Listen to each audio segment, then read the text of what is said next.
We will wait for people.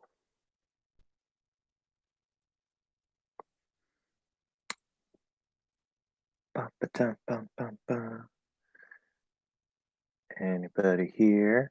Says there's nobody here.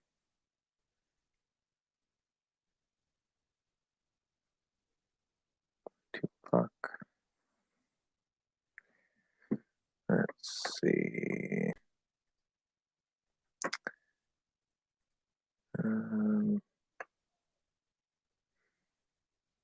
Looks like we have one person. Hello to you.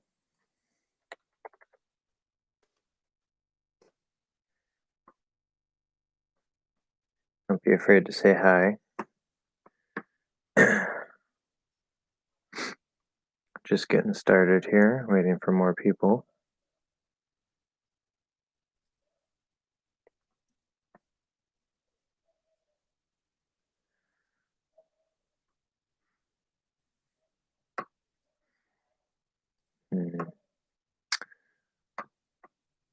So, any questions? Are we just here to hang out?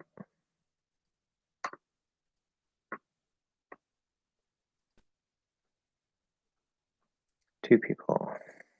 Hello, welcome.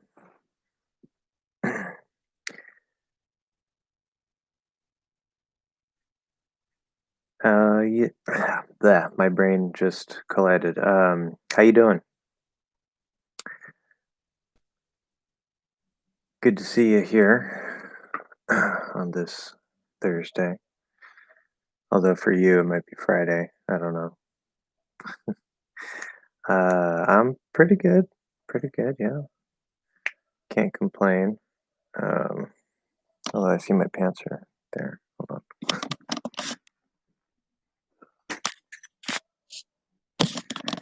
Looks messy. Already Friday, yeah. Well, for me, it doesn't really matter because I take off Thursdays and Sundays, so I don't really have a Friday. Just how it goes. But okay, good. So I don't know who the other person here is. It's a secret viewer, just watching, maybe waiting. I don't know. Do you have any questions? Only two people so far.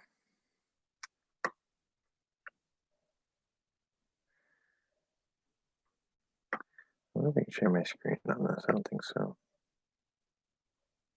Doesn't look like it. So, can't think of any questions right now. Well, you had a whole week. Come on, man. You have to have some questions. But yeah, that's fine. I don't know. We're waiting for more people to come in, so I don't know. How's life? Anything exciting happened this week? I don't pay attention to the news much, so I don't really know what's going on in other parts of the world. But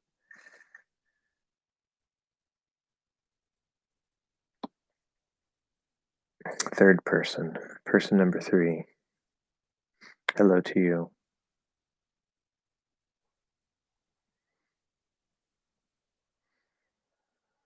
Come on, guys, this is interactive.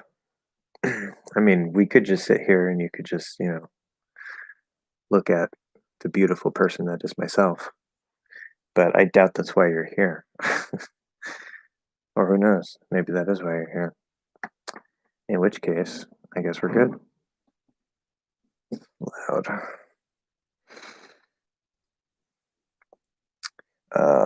Where'd the cat go?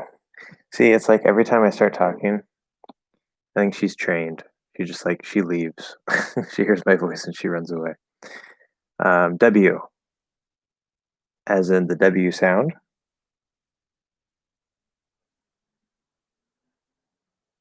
Or was that just you accidentally hit the W and hit enter?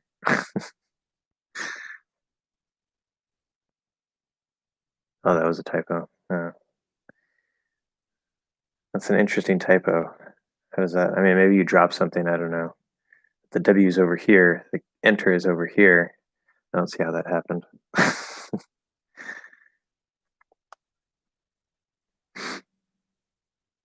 So, well, if nobody has any questions, I guess I have to think of something to talk about. By the way, how is your week going? Oh, thank you for asking. Very nice. Kind of, I guess. What's today? Today's Thursday, obviously. I never know what day it is. Pretty good. I mean, busy, trying to get videos done. I posted the what is it? Minimal pairs for ah and schwa, and I've been working on the lesson for k and g, which is what I was doing before I got on here. Very good. Yes. There's a helicopter. I don't know if you can hear the helicopter outside. If so, I don't know. I can maybe close my window, but um, yeah. So I don't know. It's been kind of rough this week for video making because I've been really busy with other stuff and um, whatever. But yeah, as I said, doing 4 videos a week is really, really hard. I actually think I might slow down a little bit. I want to do the pronunciation videos every week for sure. Like that's the one thing I'm gonna keep pushing forward on until the course is done. But the other videos, I mean, I want to do those, but if I don't have time, then the pronunciation is the priority right now. So yeah, sometimes it doesn't quite work out, and that's okay. So oh yeah, there's not many people here, but it reminds me of the question I asked you the other day about helicopter. Oh yeah, helicopter. Um, yeah, so well, that's partially related to what I was going to mention. So last week, I mentioned that like I have some issues with the dictionary, and there was like the main reason that I wanted to mention that, and I completely forgot it last week. It's just like I knew there was something else, um, but it has to do with how syllables are divided. Um, and I think it's a huge, we would say, disservice. I'm pretty sure it has 2 S's. Disservice. Let's find out. Some words. Yes, 2 S's. So I think it's a huge disservice. It's kind of misleading. I can hear schwa and second vowel both. It depends on what I hear. Yeah, exactly. That's why I say don't worry about it too much, because um, probably in general American, I would assume, since I speak Western American, if anybody is here who does not know that, mostly Western American anyway. Um, I assume in general American, it's a schwa sound because that's, I mean, that's at least what many general American teachers seem to teach is you know, and we do have lots of reductions to the schwa sound. That's definitely true even in the way I speak. Um, but because you go in the dictionary and I'm pretty sure they usually write it with a schwa. Um, I think that's general American. Maybe it's because I'm Western American, but I can hear both depending on which one I'm focusing on. And if I say helicopter, whichever one comes out, it doesn't matter. I don't really pay attention to it, but they both sound perfectly fine to me. So, um, whatever the reason for that, it doesn't matter. You can do either one. Um, but what I was saying with the dictionary, let's see, if we go, for example, I don't know, what's a good word here that would fit this? If we do monetary, a random word just popped into my head. Yeah. Um, can I copy this? I can. Okay. So I'm not so worried about the sounds. We're not focused on the sounds. This is what it said in the dictionary. Not IPA, just like a phonetic transcription. Not actually phonetic, but how we might write it in English if we were trying to write it phonetically.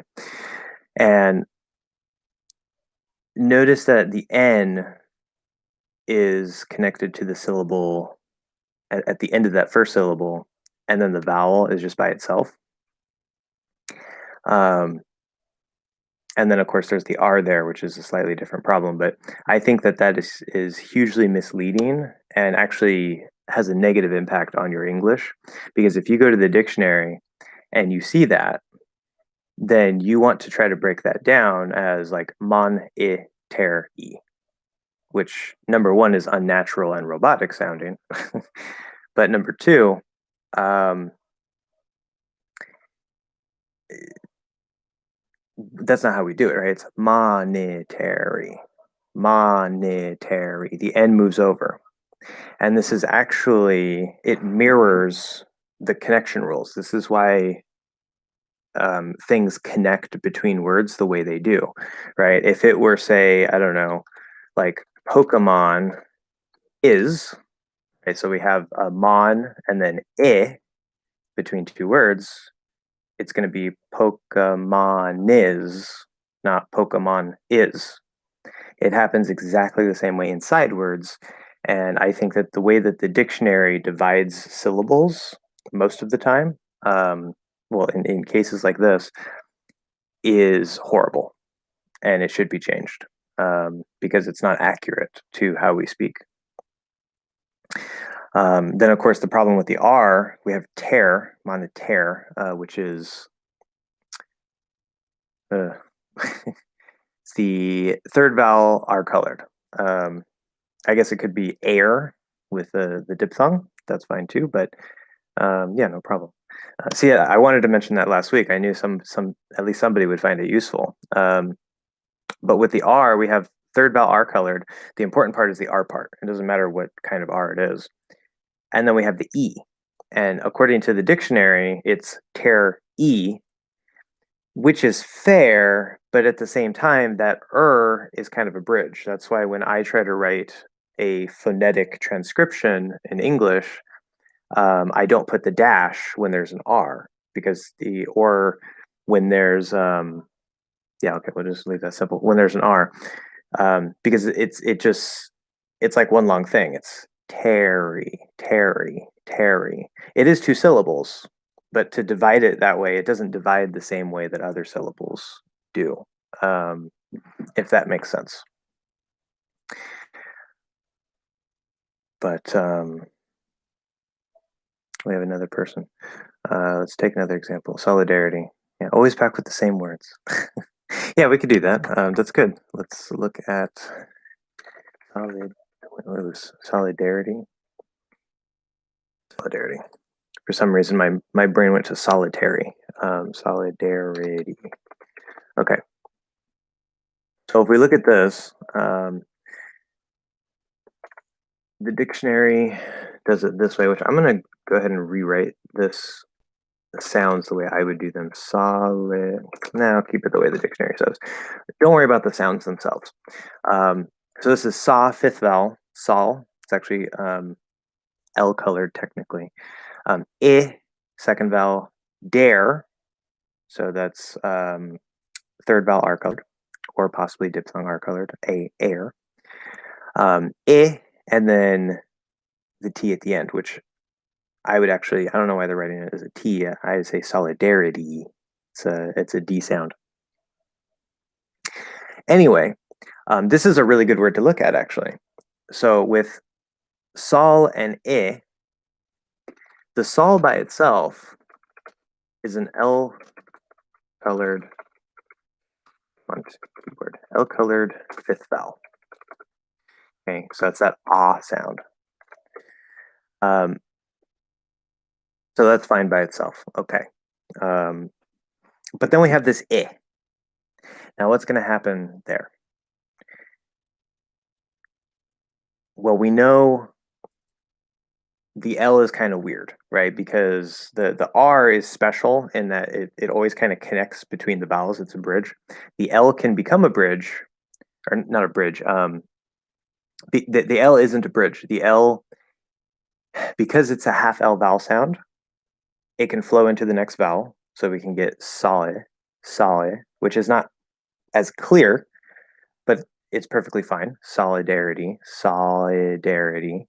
I'm not actually saying the O there. It's just a half L, or a dark L for those of you who like that term. But because we have that other vowel that we're going to, we can always activate it, just like between words, right? So just if it were like, I don't know, Saul, which is a name, and I say is, right? Saul is busy right now. You could say Saul is with a half L, or Saul is with a full L. It happens exactly the same in this word. So you can say solidarity, half L, solidarity. And I would write it like this, solid. I would move that L over. In this case, it is optional. It is optional. But if we're going to activate and connect the L, then it would definitely move over to that syllable if it's going to be a full L. If it stays a half L, it would stay in that first syllable. Vowels don't connect to consonants between words, so that's why the I is the end of that second syllable, and we start with the D. Okay. Now with dare, so we're ending in an R sound, and we're going to another I, second vowel. So dare, dare.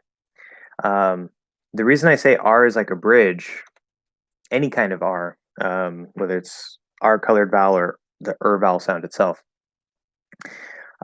it's always going to be a bridge because there's like a vowel sound before the itself, or the itself is a vowel, and then you go into a vowel, and I don't think that it's fair to separate them, to pull them apart into two syllables, even though technically they are two syllables, but it should be acknowledged that there's that bridge effect. Because unlike, right, when we say solidaire, dare, there seems to be a clear break between the syllables there. Even if it flows well or whatever, there's a break between the syllables, where with the R, it flows very nicely. And so I would do like dare, dare, dare. Almost like one long syllable, but it is two syllables. Okay. And then solidarity, darity. So at the end there we have, which I would write as a D. Technically it's a flapped D, but, and there are reasons for that. So, the first part, the first two syllables, there's variation. It depends on how you want to do it, how it comes out. It doesn't matter. You can do it either way. But in total, it would be either sol, I, dare, or sa, le, dare, di. And also notice with that sa and le, if we keep the half L, the dark L, that affects the ah sound because it's L colored, right? Sol, sol. It doesn't sound like sa because there's that L there, sol, right? But as soon as if we decide to activate that L and move it over to the next syllable and make it a connection, it doesn't sound like sol anymore. It sounds like sa, solidarity. It's not sole, sole. I suppose you could say it that way and kind of bridge the two. Maybe it'll come out that way, since this is a very special case, but it would probably be either sol, L colored, or sa, le, and that ah is no longer L colored. So that's just further proof of what I'm talking about, that the dictionary should write that consonant as moved over and connected if there's a connection going on. So does that make sense?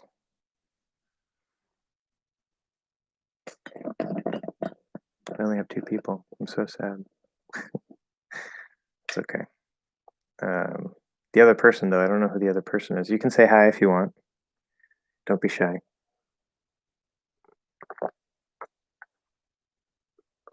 I have my green tea today. Okay, good. So that does make sense.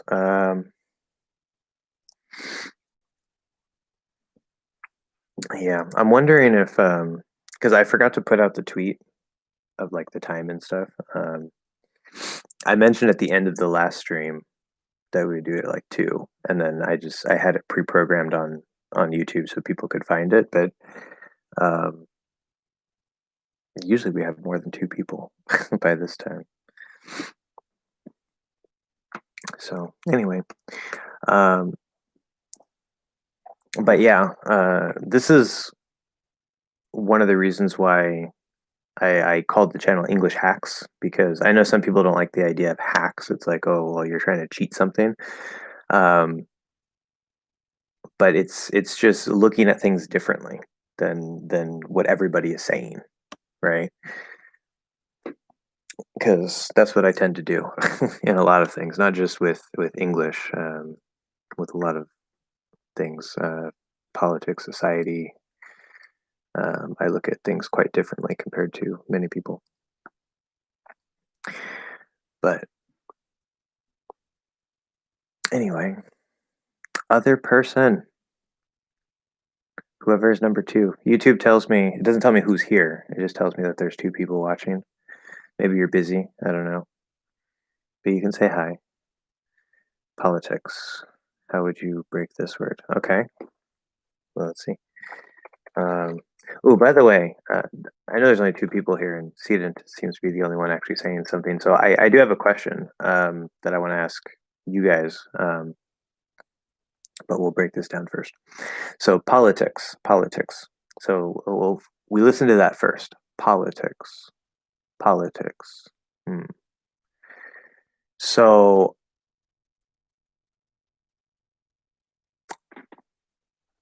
we would have. There's actually. I'm going to look up how the dictionary would break it down, and then we'll use that as a reference. Just as I thought.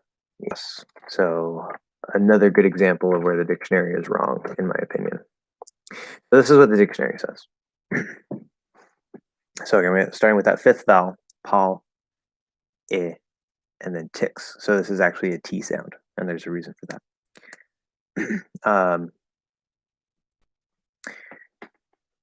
First syllable, which, oh yeah, going back real quick, when we were talking about solidarity, I was saying I for the second vowel in the second syllable. It could be a schwa. I was focusing on the I because there was the letter I there, but it could also be a schwa. It could be la instead or um, but that's just another variation. I want to mention that since you're always asking me the question about the schwa or the second vowel. So same thing here. You can say politics. It could be second vowel or schwa. We'll just keep it second vowel to keep things simple. So we're starting with pa, and then we have that L. So what's going to happen with the L? Is it L colored? L colored 5th vowel, or is it at the start of the next syllable? Oh, I hate Windows 10 so much. It keeps making my screen dark when, like, randomly. So what's going to happen here? Well, same thing with solidarity. We can do pa le or pa la, and move that L over. It's the same idea. Same thing applies. So we could do pa le or la, and then ticks. It'd be like that. Or in this case, you could keep that L and color the 5th vowel. So it'd be Paul, just like the name Paul. And then we would flow into politics. Usually that would be faster. if a native speaker were to break this down and like really enunciate it, we would not use the half L because that would be like politics. It just sounds weird. It's too unclear. So it should be connected. That's ideally what should happen because it's just like consonant to vowel between words. But again, the L is weird and it can sort of shift between the two states. So we can do Paul, or and then ticks. Either way is fine. Now, I want to mention in both solidarity and politics, there's a reason why we can do this because you might be wondering, I'm pretty sure in the lesson about the full L, the light L, I was saying like, okay, if it's at the start of a syllable, right? So then it would be a full L. And that's what we see here, right? We can choose to connect it over. When we connect it over, it is a full L now, right? It's not a half L. Politics or politics, either way. But notice that this L inside the word itself, right, before we break it down, it is, you could either say it's at the end of a stressed syllable, so it's at the end of a syllable, making it a half L, dark L, or you could say it's at the start of an unstressed syllable, if it were to move over. That might be one reason why we can sort of shift between the two. If we were to find a word that has L in the middle, but is in a stressed syllable, let's see if that would work. So I have to think. I don't know if you can think of a word that fits that L in the middle of the word, but it's a stressed syllable.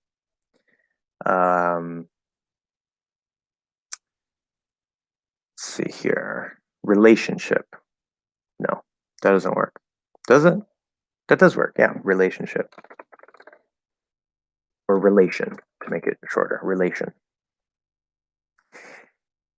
So here we have a very similar situation. Now it's not ah before it, but there is a vowel, which in this case would probably be a schwa. It'd be reduced from re to ra, or it could be re, same thing.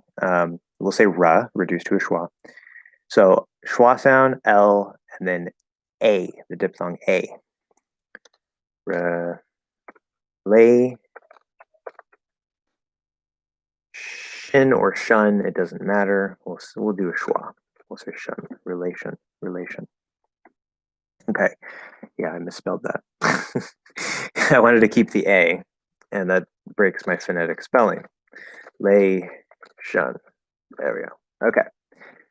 Now, this very clearly seems like it should be a full L, a light L consonant sound, right?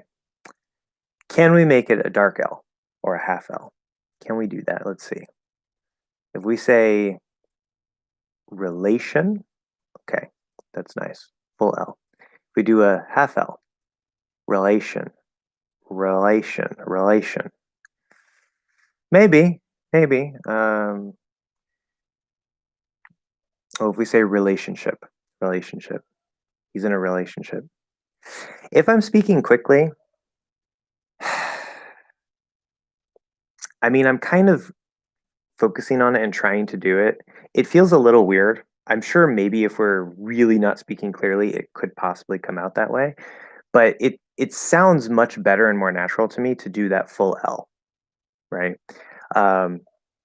So back with the other examples, probably part of the reason why we can shift between either option in the middle of the word is because it's of that unstressed middle syllable. So it's either part of that first syllable as a vowel or it's part of the second syllable as a consonant that connects. In this case, it sounds so much better as just a full L consonant sound. And that's probably because of the stress, right? So we're not going to say, I mean, if we try to do a half L and break it, like relay, it just, yeah, it sounds kind of weird.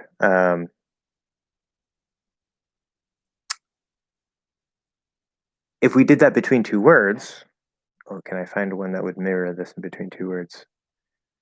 Ends in an L, has a schwa before it. Hmm.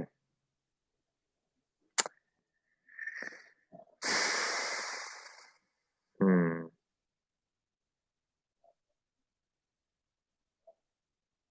If we say tackle, and then something starts with an SH. Tackle Sean. Tackle Sean. Okay. Sean is a name. There's a couple different spellings. This would more or less mirror the situation we have in the word relationship, um, except tackle. The L is not stressed there, so I guess that doesn't work. It would have to be a stressed. I don't know. I can't.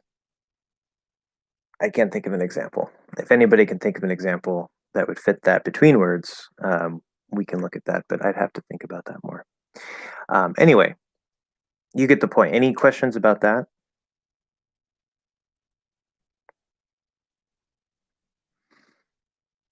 I see we have 3 people now. Don't be afraid to say hi or ask questions. This is a place to, I mean, you could just listen to me, get listening practice. That's good. Learn from what we're talking about. But definitely don't be afraid to make mistakes. Mistakes are how we learn, and that fear will only slow you down.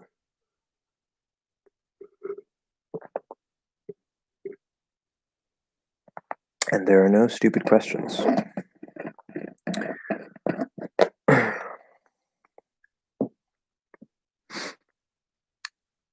Okay, so I guess that makes sense because nobody's saying anything. Yeah, now we have 4 people. We're moving up. We're moving up. Anyway, hello, 4th person. I don't know who you are. YouTube says there are 4 people. Feel free to say hi. What about Ema? Or okay, so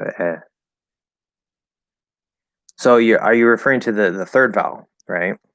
Which we would try to write phonetically with an H, or are you referring to the E, right? Because the name of the letter is E. So if you just write E, then are you talking about the third vowel or the first vowel? Because the letter E by itself is usually used to represent the third vowel. This is part of the problem. Hello, Ariel. How are you doing?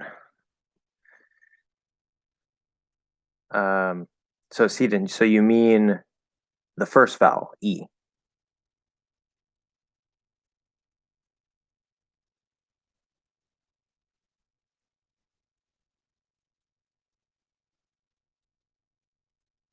Maybe.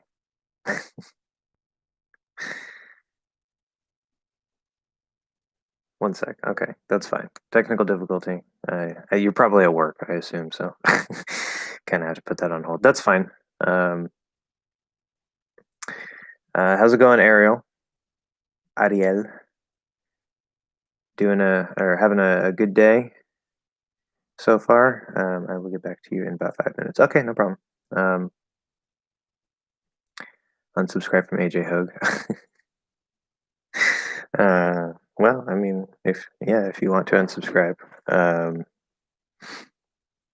I did not recommend that. I just said that he's better than standard classes for sure, but there's something about him that I don't like for whatever reason. I don't really know the guy. I did not recommend that you unsubscribe from him or that you don't listen to him. I just said that there's something about him I don't like. But I'm sure if I met the guy, I mean, he's probably a really nice guy. Maybe it's just in his videos or something. He just seems a little over the top or too strong in a way, and maybe that's what bothers me. I don't know. Who knows? I try not to judge people if I haven't met them. So, but yeah. Any other questions at the moment? No. As I said, I do have a question for you guys. So If nobody has any questions at the moment, I can ask my question for you, which is we only have 4 people here, so it's a very small sample size, and only 2 people are talking, which is okay.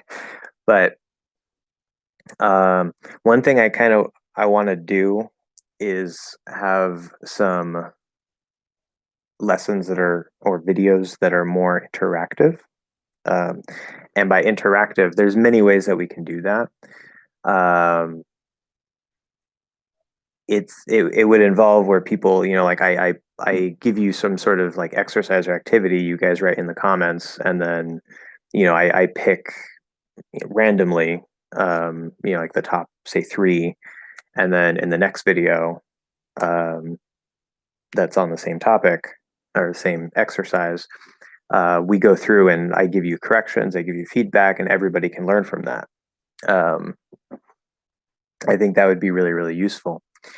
So if anybody is interested in that, let me know, and I might make some of those.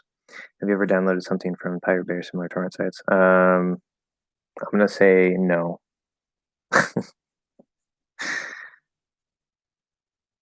But I know a lot of people do, especially outside the States. I've had a lot of Russian students in the past, and they basically pirate everything. So,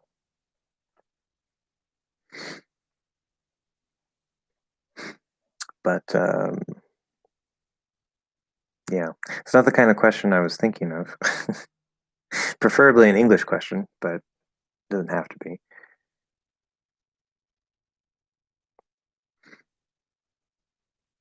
That was weird. My webcam blinked. Why people in the States, not on the States, in the States, don't pirate stuff more often? Probably because it is very much illegal. And I mean, I'm sure a lot of people do it and never, like they never have any consequences, but there are cases where people pirate a lot of stuff and they get caught and they go to prison, and yeah. So in places like Russia, or I suppose Mexico, I don't know. Maybe you guys have some laws or whatever. Maybe you don't. If you do, maybe people just don't care because they're not enforced very much or whatever. But here in the United States, you know, things tend to be enforced uh, more strongly. So, but it depends, I guess. I don't know. I don't really pirate stuff, so I don't know.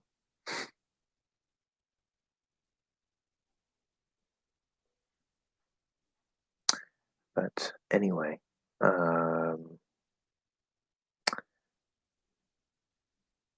so I assume you pirate stuff. You don't have to say if you don't want to, but you brought up the topic, so figured I'd ask.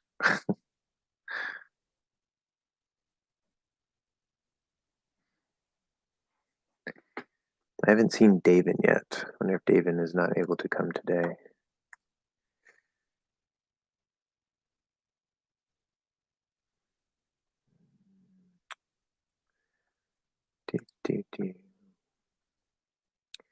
Of course I do. I use Russian sites too. Okay. Well, I suppose that's where a lot of the stuff would be, right? Because if Russians download everything, then go to a Russian site and you'll find everything.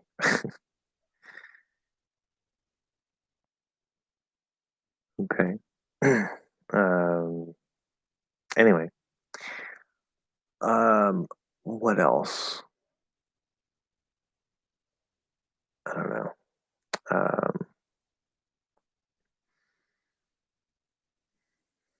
No other questions at the moment.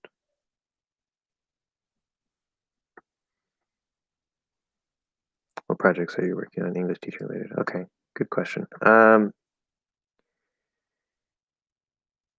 Projects. Well, I mean, I have videos that I'm trying to make, so I don't know if I would call that a project necessarily, but I'm not currently working on any books. I have some ideas for some books, but the book writing process is very long and tedious. um, so after one, two, three, four, after 4 books, technically 5, but after 4 books, I'm kind of tired of writing books, so I haven't written anything in a while. But it's mostly videos. I have like a million different video ideas and courses that I want to make on YouTube for you guys. But it's just so hard to like, you know, do as much as I want to do. I can only do so much every week. So yeah. But aside from that, I mean, I don't know. I don't have much for English teaching.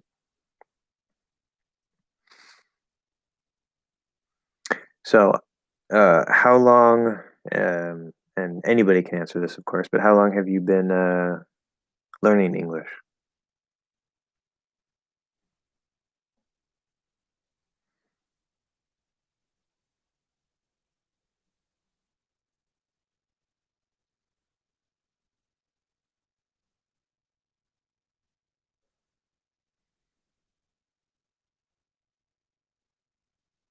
Hmm. Well, while I'm waiting for that, I don't know what to talk about. Let's pick a topic from here. Um, so no questions. Oh, I see. What's the name of your favorite student? Why are they? That is they. Why are they? Um, well, that's a bit personal. I don't really have a favorite student anyway. Um, I will tell you my favorite kind of student, which is so anytime I work with a student, I try to do so in a way that adapts to them because we all learn a little bit differently. We all have, activities that, we love and we hate and this and that, whatever. So I know there's not one best way for everybody, but, um, right, if somebody comes to me and they're like, I want to learn English, I want to take classes from you, I'm going to give you money so that you teach me English. Um, and then I say, okay, and we figure out what we're going to do and this and that, whatever. And then they don't do it, right? Um, that's the thing that really bugs me the most, especially because I feel bad they're giving me money. And then, I mean, they're basically kind of like wasting their time. They're wasting their money because they're not doing, what they're supposed to be doing. So, my favorite kind of student is somebody who will come and not just do the work that they're supposed to, but also try to do as much outside of class as they can, because those are the students that are going to succeed. But okay, I can use they as he, she, can't I? Yes. However, very, very good question. Very, very excellent question.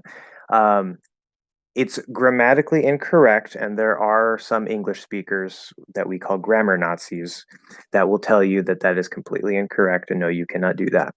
However, it is a very common thing to use they as a neutral pronoun if you don't know who the person is. You don't know it's a he or a she or whatever, you say they. Um, but the thing about that is that the verb form also changes with the pronoun. So if you're going to use they as a neutral pronoun, you can't say is because is for he, she, and it. So we still change to be into are, right? So there are 3 people watching. 2 of you have left comments. So whoever the third person is, I don't know who they are, but they are currently watching. For example. Um, so yeah, you have to make sure that you change them both and not just the pronoun. Very good question, though. Yeah.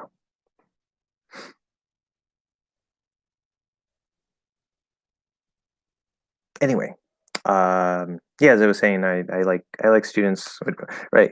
Basically, any teacher would love a student that shows up, does the work, and then puts in as much effort as they can uh, to succeed outside of class. You know, because that's the whole thing about one of the things I hate the most about the education system, just in general, like our general education system, but especially when it comes to learning languages or other skills. One of the things I hate the most is there are some subjects in school, like history, where you're learning facts, you're memorizing facts. Is not that, you know, you just learned them. Okay, it's knowledge.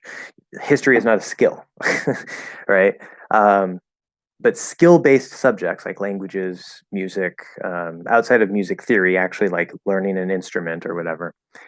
Um, these are things that you can't just show up to class, do a little bit of homework, and then magically be able to speak someday. There are some individuals where that, you know, going to class, taking classes is a big part of their approach, and it works really well for them.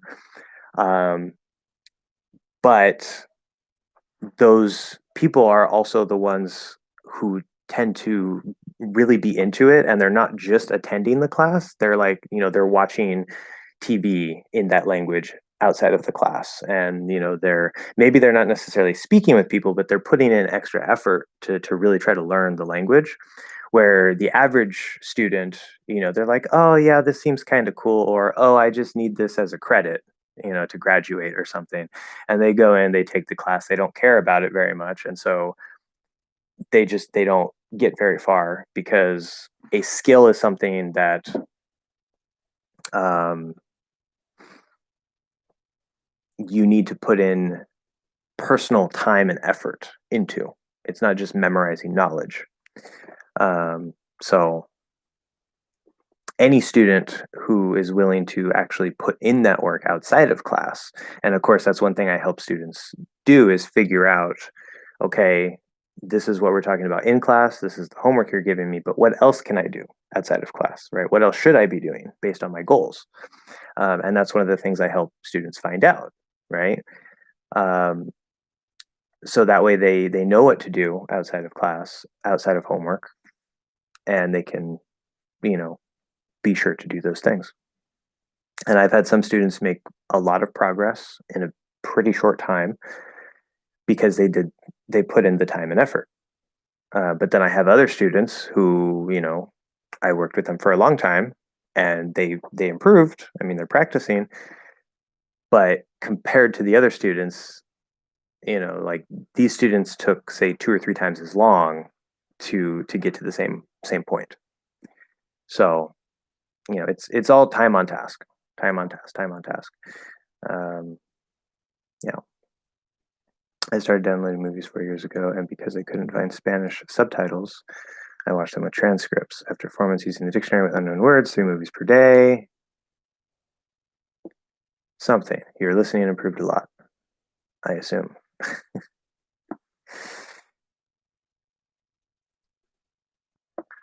It's a lot, though. 3 movies a day for 4 months. That's a lot of listening. I didn't understand the language exactly, exactly. Um, and in fact, I mean, there's no right way to do this, but the thing about transcripts or subtitles, we would say, um, is whether that's in your native language or in the foreign language. In the foreign language is going to be a bit better, but it depends. If your primary goal is to learn vocabulary and your listening is already okay, then there's not much wrong with subtitles. But the mistake that a lot of people make, which at the end of the day it might work out. It sounds like in your case that you still made a lot of progress even with transcripts, which is totally possible. What I did accidentally, this was before I knew how to learn a language, when I was in the process of learning how to learn a language through Spanish, when I was teaching myself, I was trying all kinds of things. And I found this technique online. I forget what it's called. I think it's called the telenovela method or something. It's this guy who was learning Spanish, and he developed this whole method around watching uh, primarily telenovelas, but also other things like Pan's Labyrinth and whatever. And um, it was a very, very tedious, exhausting method where you would watch with subtitles. You would have you would have the version with English subtitles. Like for me, since I'm an English speaker, there's the version with English subtitles and then the version with Spanish subtitles, all in Spanish, spoken language, right? And what you would do is you would watch it with the Spanish subtitles, and anytime that you didn't understand a word or a piece of grammar, you would go to the English version, look it up, and then learn the grammar that you needed to learn. And that can definitely work, but that's very intensive and very exhausting. And I tried that, and after a couple weeks, I just couldn't do it anymore. But in the process of trying to do that method, I found a TV show from Spain called Gran Hotel. I don't know if you've heard of it. It's one of my favorite TV shows of all time in any language. It's absolutely fantastic. I love it. And because I watched the first couple episodes trying to use this method, and I didn't get much farther than the first couple episodes, but I was really interested in the story because I really understood what was happening in those first couple episodes. I wanted to keep watching. So I said, okay, I don't care about learning anymore. I just want to watch the show. So I put English subtitles on. I watched the show. My listening skills at the time were probably like A2, like upper beginner, maybe going into B1. So not very good. I could understand without subtitles. I could understand maybe 30 or 40% of what I heard. Plus, it's in the Spanish accent from Spain, the Castilian accent, which I was completely unfamiliar with. I know that it's mostly the same, but obviously having that TH sound makes it a lot harder to understand. So, and they speak super fast. um, so I had a lot of difficulty with that. So I was just like, I'm just going to watch with subtitles, English subtitles. So I got to the end of the first season, and I found the remaining two seasons, but I could not find them with subtitles. So I had to make a choice. Do I stop watching, or do I just keep watching and try to understand as much as I can? Well, I loved the show so much. I said, I don't really care if I understand what's happening. I want to see what happens. I just want to know, how does this end? How does that end? Whatever. And so I continued watching, and I was watching between 1 and 4 episodes a day because I had quite a bit of time at that time. And after a couple weeks, I finished the series. And within a couple days, I woke up one morning, and my morning routine was because I used to smoke, so I would smoke at the time. I wake up, go smoke a cigarette, and I would, as I'm smoking my morning cigarette, I would be listening to Spanish music like every day, Camila and Shakira, whatever. And I noticed that songs that I had listened to many, many, many times before, suddenly I was able to understand a whole lot more. Not all of it, but I was able to understand a whole lot more. It's like that condensed period of just watching without subtitles, and just letting my brain absorb the language, sort of flicked a switch in my brain, and now I was able to understand more Spanish. Um, and that was amazing. And that's how I learned that trick. And there are polyglots who use that trick as well. I later discovered. So with the transcripts, it can still work. But especially if you really just try to rely on your ears and figure things out from context, you can make a lot of progress in a pretty short amount of time. But you have to be consistent, right? The more you soak your brain in it, and the more context you have to try to understand what's happening, the better your results will be. But very good, very, very good. I'm back. So my question was about the monophthong, and I am not referring to third vowel sound. 5 years. 5 years. What?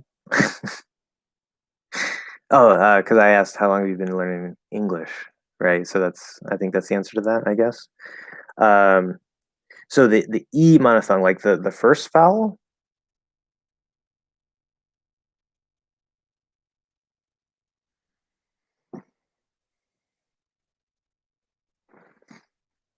Nope.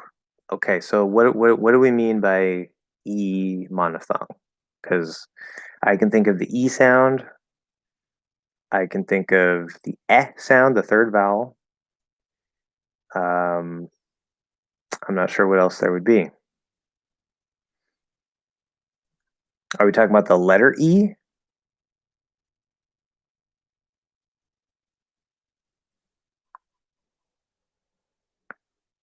A diphthong. So if you, oh, I see what you're saying. Okay. Yeah, see, because we don't have any phonetic transcription for that in English. Like when I see E, I'm gonna think, and especially if you're saying monophthong, I'm not gonna think of a diphthong. I'm gonna think of the E sound or the sound, first vowel or third vowel. I know what you're referring to now that you mentioned that the first half of the A diphthong, which is not the same symbol as the third vowel. It's a different symbol and it's a little higher up in the mouth. It's on my vowel chart. Well, the diphthong vowel chart. Um, that's a good question. Honestly, I don't think it matters. I really don't. It might vary based on dialect. To my ears, the sound that is in the A diphthong is pretty much exactly the same as the third vowel sound. I know it's not the same, and if I really focus in on it, I can kind of hear a difference. But I mean, it sounds kind of like third vowel, like the diphthong itself. It sounds like it starts in third vowel and ends in first vowel, right? A, e, a. But of course, we know if we go all the way up into the first vowel, that's too deep. A, a. So it sounds like it ends in the first vowel, but it actually ends in the second vowel and sounds similar to the first vowel. My question is, how different is it from the second vowel? Can you say and second vowel side by side? Well, the A diphthong ends in the second vowel. That's the ending position. Let me see if I can isolate that part of the diphthong. See, third vowel would be eh, eh. If I say, well, okay, say. Well, S isn't a good one. Let's do pay, pay, pay, pay, pay, pay, pay, pay, eh, eh. Let's see, pet, pet, pay, pay, pet, pay, pay, pet, pay, pay. Okay, so what I notice here is it technically doesn't matter. If I say pet, which is the third vowel, right, and I say pay, which is the A diphthong, if I try to use the third vowel in pay, like I do with pet, but instead of going to a T, I go to the second vowel after the third vowel, it sounds perfectly fine. I don't really notice any difference there, although technically there is a difference.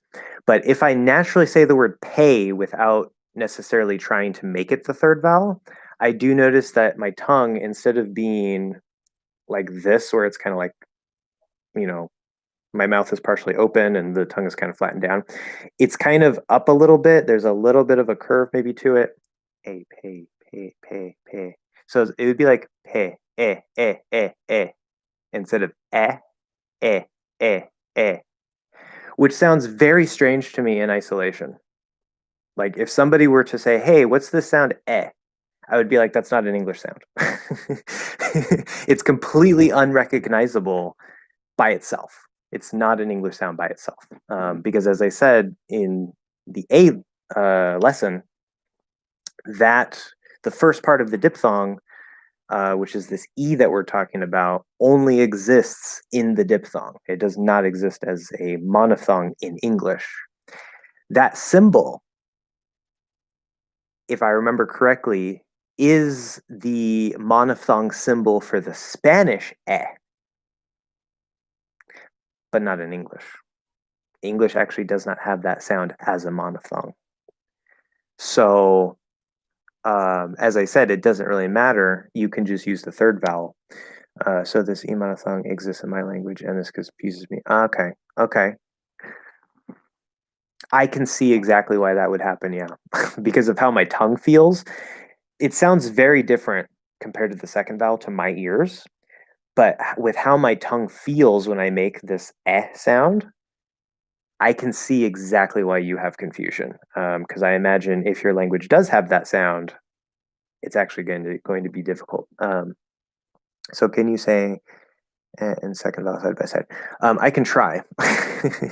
um, okay, I'm gonna have to isolate it first. Once I isolate it, then I'll do the E one, the one, and then the second vowel. So But let me see. Pay, pay, eh, eh, eh, eh, eh, eh, eh,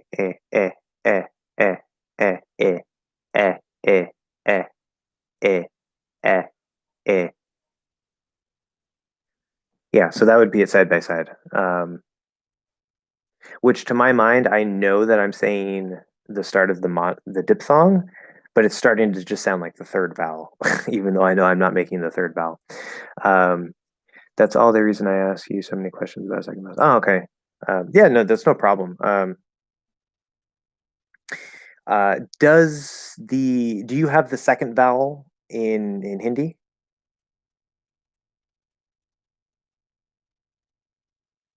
You may have told me before. I don't remember. But so no. Okay.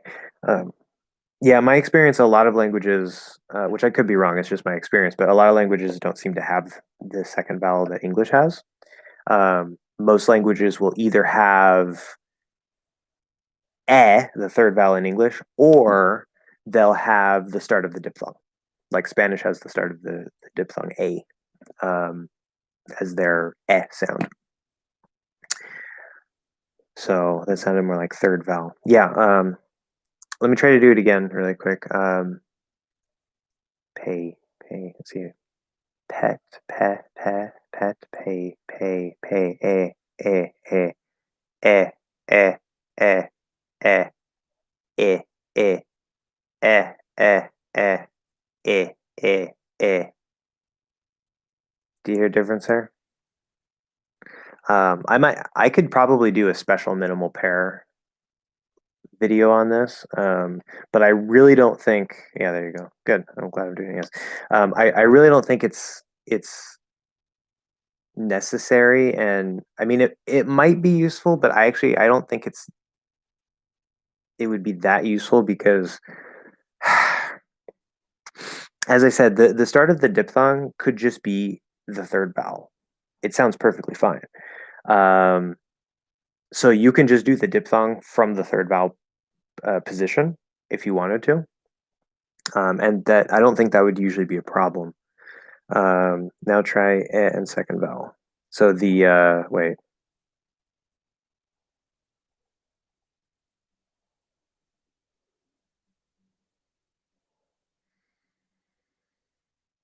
So you mean because I was just doing the start of the diphthong. So you mean do as in the third vowel?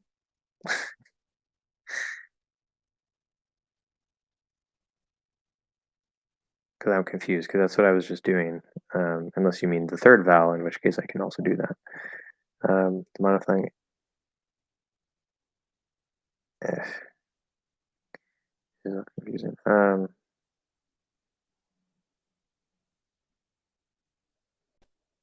Okay, yeah, I'll come back to that, Ariel.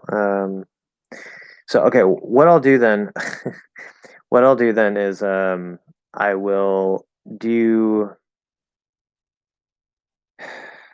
second vowel. So going from top to bottom, I'll do second vowel, and then I'll do the um, isolated start of the diphthong A, just the start of it, and then I'll do the third vowel. Okay, so we'll go 2, 2.5, 3. How's that? I gotta make sure I can hit the 2.5 though. Eh, pe, pe, okay. So, eh, eh, eh, eh, eh, eh. See, they sound the same. It's so hard for me to isolate the start of the diphthong. It's so very hard. Um, it's so unnatural for me. I know, right? Yeah, I laugh at the native trying to manipulate his language. um, okay, I'll come back to that in a second. If you have more questions or you want me to repeat that a bit. So Ariel says, I don't know any American or Englishmen.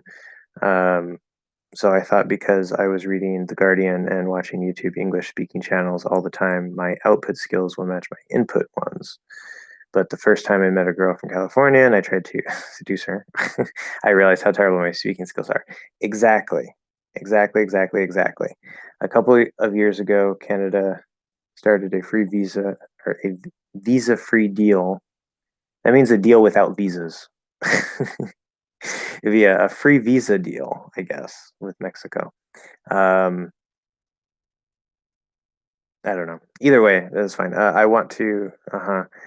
That's why now it's important to improve my pronunciation. I see, and that's why I'm following you. Okay, well, um, I mean, I guess do what you want with your English, but yeah, that's a really excellent point. Is that's the other thing that with the education system, as I said, it's not a bunch of facts, but it's taught like a bunch of facts. You don't actually get to practice the skills, and then the input skills and the output skills are two separate skills, right? So even if you learn a lot of words, and even if you have really good pronunciation, but you can learn a lot of words, you can have really good listening skills, you can know all the grammar that there is to know, be able to pass a C2 level grammar test with no problem. But if you've never tried to speak the language, you're going to try to have a conversation and it's not going to come out because it's a separate skill. That's the thing that a lot of people don't realize, which makes a lot of sense because of how we're taught in our education system. Um,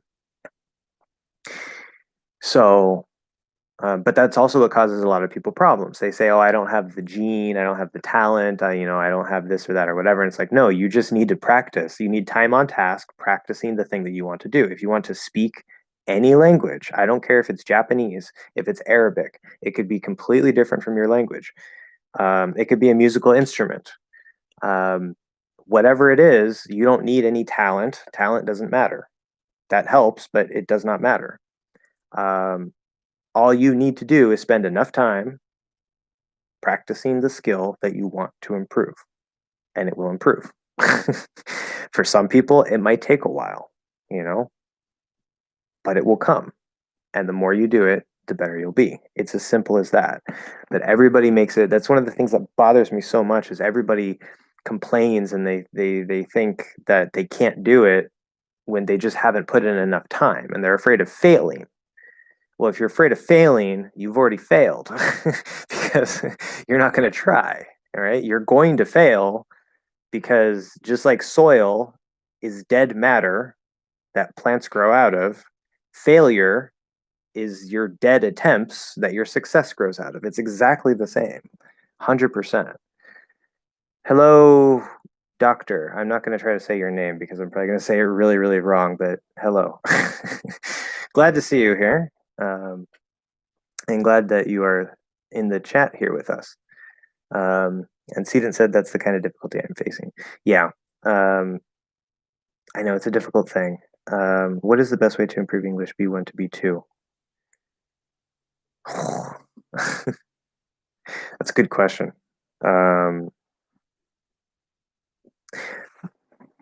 That also depends on what you need, right? Um, everything depends on what you need. Um, Hello, Steve. I want to say Steve. That's how I would pronounce that. Hopefully that's correct. How we say doing or any word that ended in. Okay, yeah, I'll come back to that in a second. The only way is to subscribe to English Hacks. Exactly. Yeah. Well, not the only way, but that's a good way. Um, yeah. So I will come back to Steve's question in a moment. Back to the doctor. Uh, it depends on what you need. If you mean like just general improvement to sort of generally go from B1 to B2, then that's going to give one answer. If you mean improving your speaking skills, um, it might be the best way, yes. Maybe medical English. Well, that's highly specific. But again, medical English tells me a particular set of vocabulary. There's a little more to it than that. I mean, there's certain settings and formality and this and that, but that's mostly a vocabulary set. Are you looking to understand medical English? Are you looking to be able to use medical English? Do you want to use it in a professional setting where you are a doctor? um, to understand it, okay. Um, so that's a lot easier. Not easy, but easier. So understanding, um, there are, I want to say three vocabulary. Okay, there are four things at the base of understanding. Listening. Okay, so listening specifically, good. I was thinking of listening anyway, because I mean, maybe you want to read, but listening is usually the bigger goal. So, um, I want to watch English lectures. Okay, English lectures about medicine, or English lectures about English. See that's ambiguous. All right, English lectures could be lectures about English, or it could be lectures in English. It's not clear. So, but yes, okay. So the the things that are at the base of understanding, right? Specifically with listening, understanding through listening. So we have vocabulary. Obviously, whoops, not vocabulary. This isn't French. Vocabulary, um, which obviously you need words. If you don't know the words, it's hard to understand them. Of course, there is grammar. You don't have to understand all the grammar, but you do need to know the basics of what's going on. If you're going from B1 to B2, there might be some grammar that you need to learn for general ability to understand, but best way to improve vocabulary, we'll come back to that. There are many ways to improve vocabulary, and there's no best way necessarily, but I do have some suggestions. Back to understanding and moving from B1 to B2. Things. Yes, technically no best way. There's a best way for you. There's a best way for me. There's a best way for everybody, but there's no best way for everybody that works, one thing that's best for everybody. Unfortunately, I wish there were. I tried to find it. I couldn't. In fact, I found the opposite. So, so you need vocabulary, you need grammar, obviously. Okay, whatever. So that's the first place to look, right? If you want to understand English lectures on medicine, you obviously need to know some medicine terms.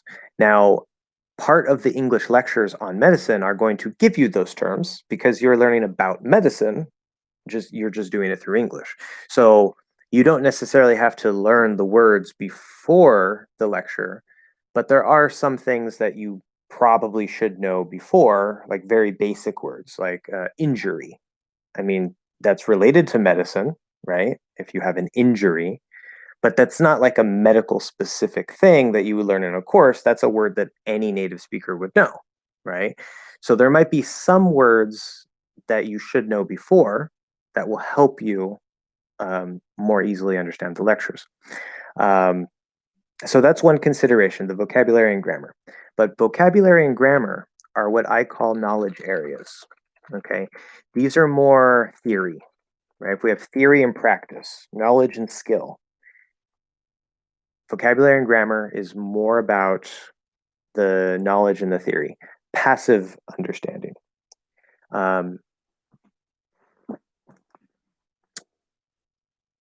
Listening is not passive, right? Because you might think, well, speaking is active, listening is passive. It's not. You can have passive vocabulary, passive grammar, which you understand and recognize when you read or hear it, active vocabulary and active grammar, which you can actually use in writing or speaking. But after that, we also have listening and hearing. And there's a big reason why this is a difference. Hearing refers to ear training. This is part of pronunciation, learning pronunciation and all that stuff, which I talk a lot about on this channel. I am very bad at hearing. Yeah, so let me define hearing specifically in language learning. Usually hearing would refer to the physical ability to hear.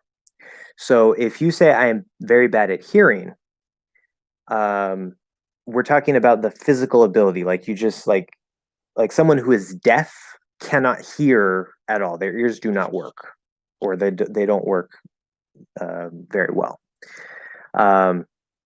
So that could be a physical problem that causes problems, but you're still learning English. Okay, so aside from any physical problems that you might have, there are the problems of being able to hear the difference between certain sounds. Okay, I went to doctor. He said your ears are awesome. Oh well, good. Well then, there you go.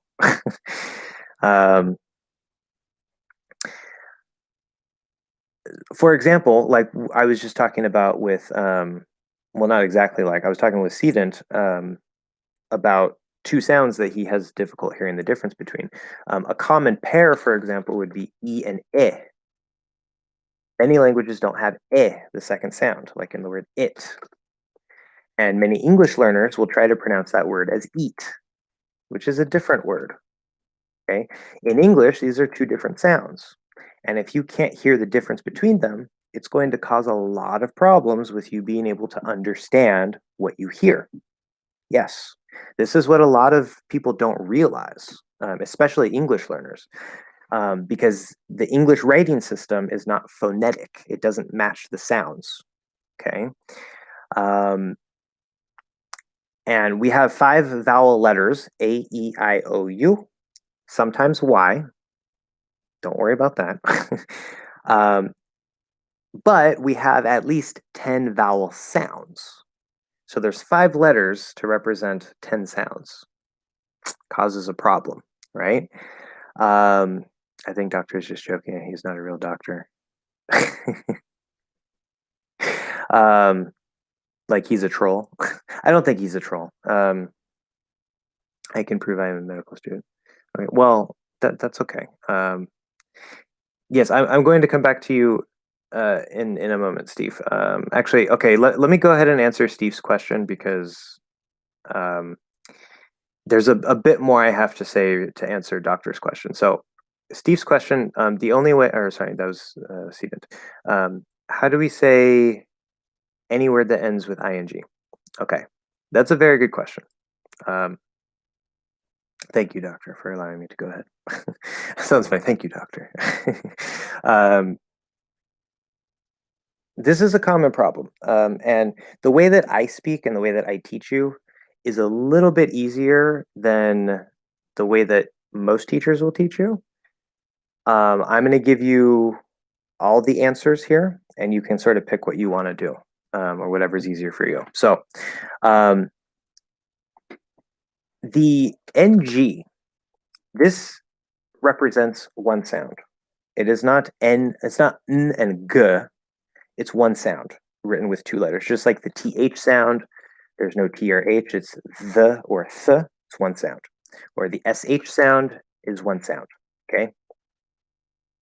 And this sound is what I call the back N. Because normally when we do an N, we go up here, we close with the top of the tongue. This N goes in the back, where you would do a K or G. You close here, let it go through the nose. Okay? That's the NG sound. There's not supposed to be a G sound there. Sometimes when you release, there might be a G, and it's okay, but there's not supposed to be. Now, if the ing is a core part of the word, for example, in the word king, ring, sing, etc., etc., etc., etc., then you are going to do the first vowel sound E. And when I say first vowel, I refer to the vowel chart, which you can download from my website. I think there's a link in the description of this video for that. If you don't know what a vowel chart is, I have videos that you can watch about that on this channel. But the first vowel sound, E, most languages have this sound. You're going to do that first vowel sound plus this back, E, ing, ing. Okay? So king, ring, sing. The R one might be a little difficult because of the R sound, but that's okay. However, when we add, like in the word doing, okay, here we are adding the ing to a verb. Doing, walking, eating, whatever. In general American English, if I'm not mistaken, they do the second vowel, like it, and they go in the back and they say, so they'll say like doing, doing, which to me sounds kind of weird and is kind of difficult to do because that's not really how I speak. Maybe it comes out that way sometimes, but that's not how I would describe it. The way that, okay, bye, doctor. Sorry, you have to go, but come back next time and maybe I can finish answering your question. Thank you very much for stopping by. The way that I would say doing, it's going to be do, and then we're going to go E, the first vowel, not the second vowel, E, and we're going to do a regular N, een, okay? So it's going to be pronounced like this. I think this is easier because you don't have to worry about the second vowel, which your language probably doesn't have, and you don't have to worry about going in the back with you can just do an N sound, regular N sound. You can do it either way, okay? But again, if it's a core part of the word, you have to go in the back. You can't do a regular N, right? If you're adding ing to a verb, I recommend that you say een, but you can also do it the other way if you want. One of the things about English, even within one dialect or one accent, there's a lot of potential variation that can happen. But this is what I would recommend. Does that answer your question? Does that make sense?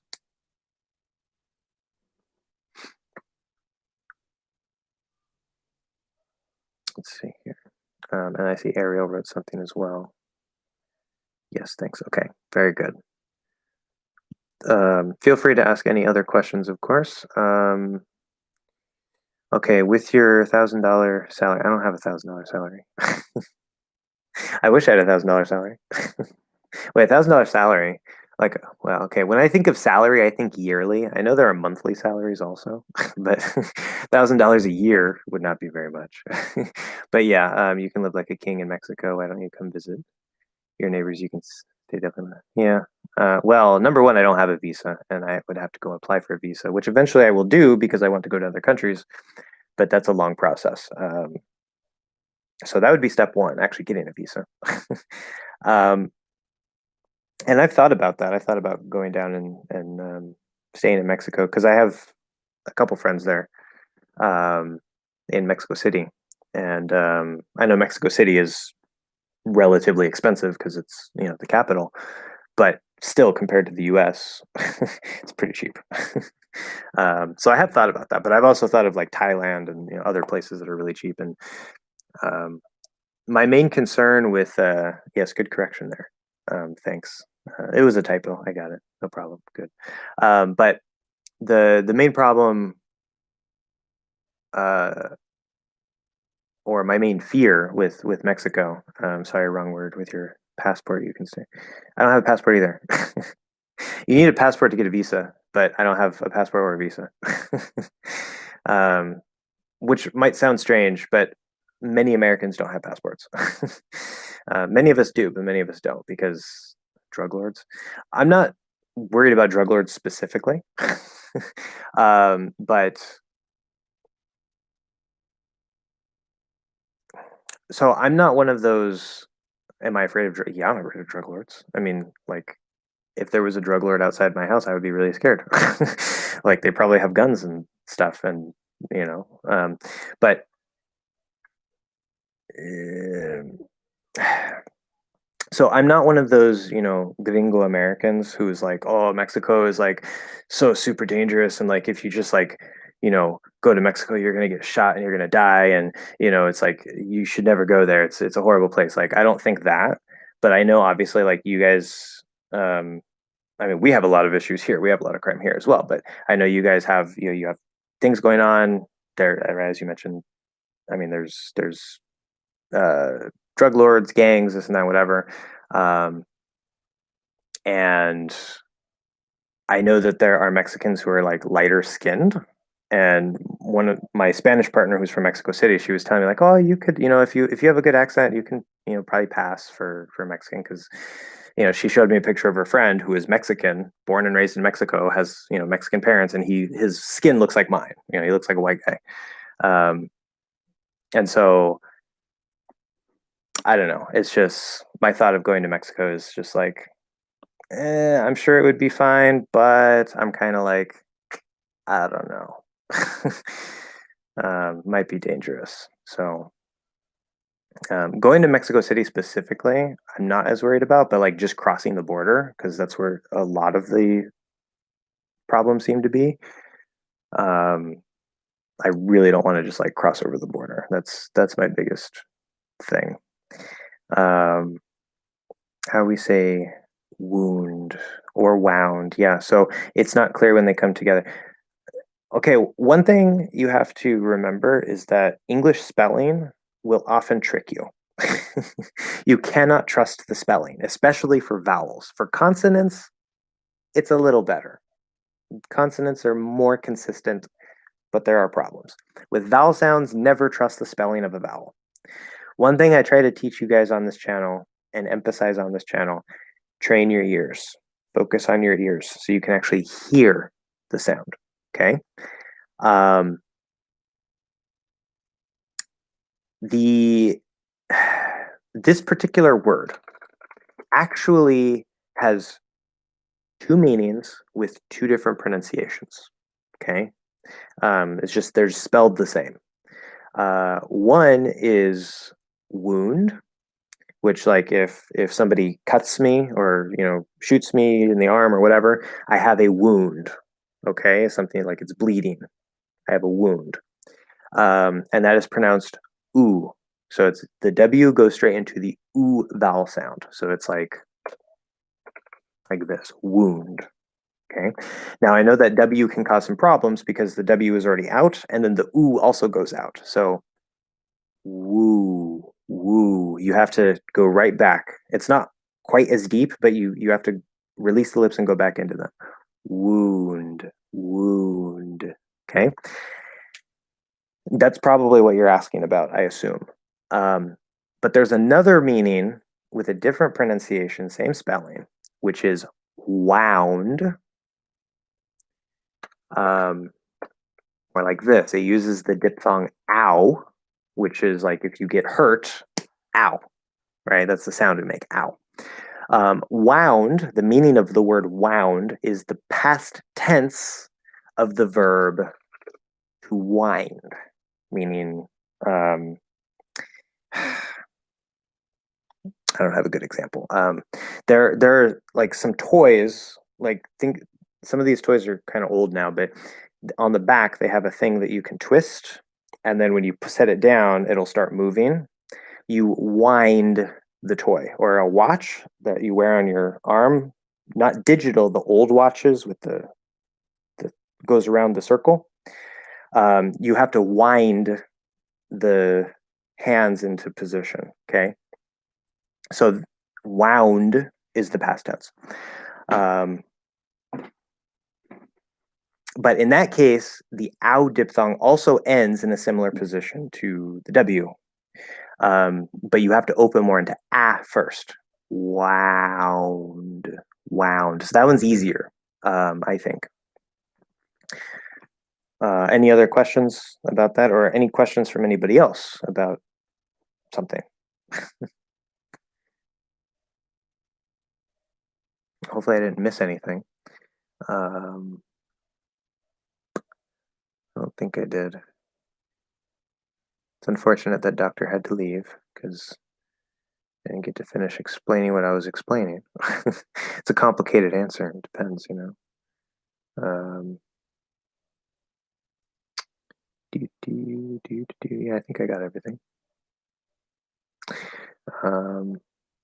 Thanks, I got it. Okay, good. Is this a good example? Perfect. Perfect. Yes. So the phrasal verb wind up talks about the result of something. Why it means that's a completely different conversation that we could have. And that would be very complicated to explain. But yes, to wind up can mean the result. So if you say, I wound up getting wounded, that is a perfectly grammatically correct sentence. The first one is pronounced wound. The second one is pronounced wound. Very good. Yeah. Yes, it seems to me, Sedent, that your English is quite good. I want to say advanced. Based on what I've heard of your pronunciation and based on my interaction with you in the chat and the comments, I can't give you like a definitive 100% like, oh, I think you're right at this level, but I mean, you're definitely not a beginner for sure. What's the best way of changing from a US accent to a British one? Oh yeah, so this, we're going to talk that. That's not what I wrote. There it is. I don't know what happened there. We're going to talk about that in a second. Because that's a common mistake. But yeah, to British one, taking into account that my American accent sucks. Well, as I said before, I think the American accent is easier. Maybe for some people, the British accent is easier. To switch, I don't know. I mean, I teach you the American accent, so you're gonna have to learn that for someone else. But I hear English with Lucy is pretty good. I think she's British. But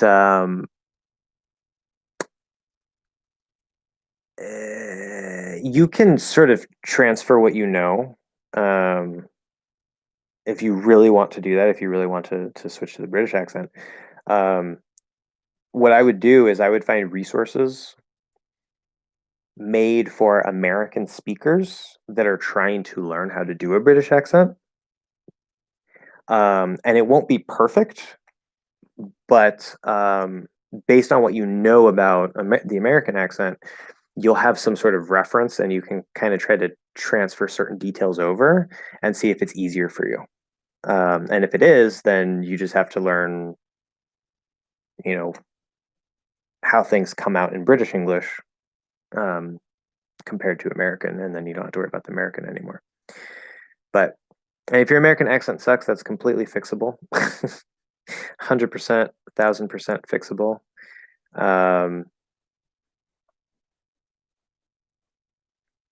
Yeah. But 5 years, I have worked really hard. I wish I had you before as a coach. Yeah, I know, right? I've had a lot of people tell me that. That's one reason I'm doing this, because there's so many people that are like, I wish that, you know, you would have been my teacher, you know, years ago. So British is sexier. Yeah, well, a lot of Americans would agree with you. Um, it doesn't really affect me that way. Like, I don't really care. It is kind of,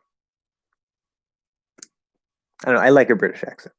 I like British accent. It sounds cool. I wouldn't call it sexy necessarily, but it's cool.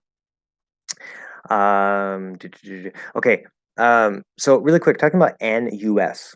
Um, I don't know if the way that you would try I don't know if you're just spelling it this way because you see it's A and then there's the letter U and we're supposed to write an, or if you would actually try to pronounce it that way.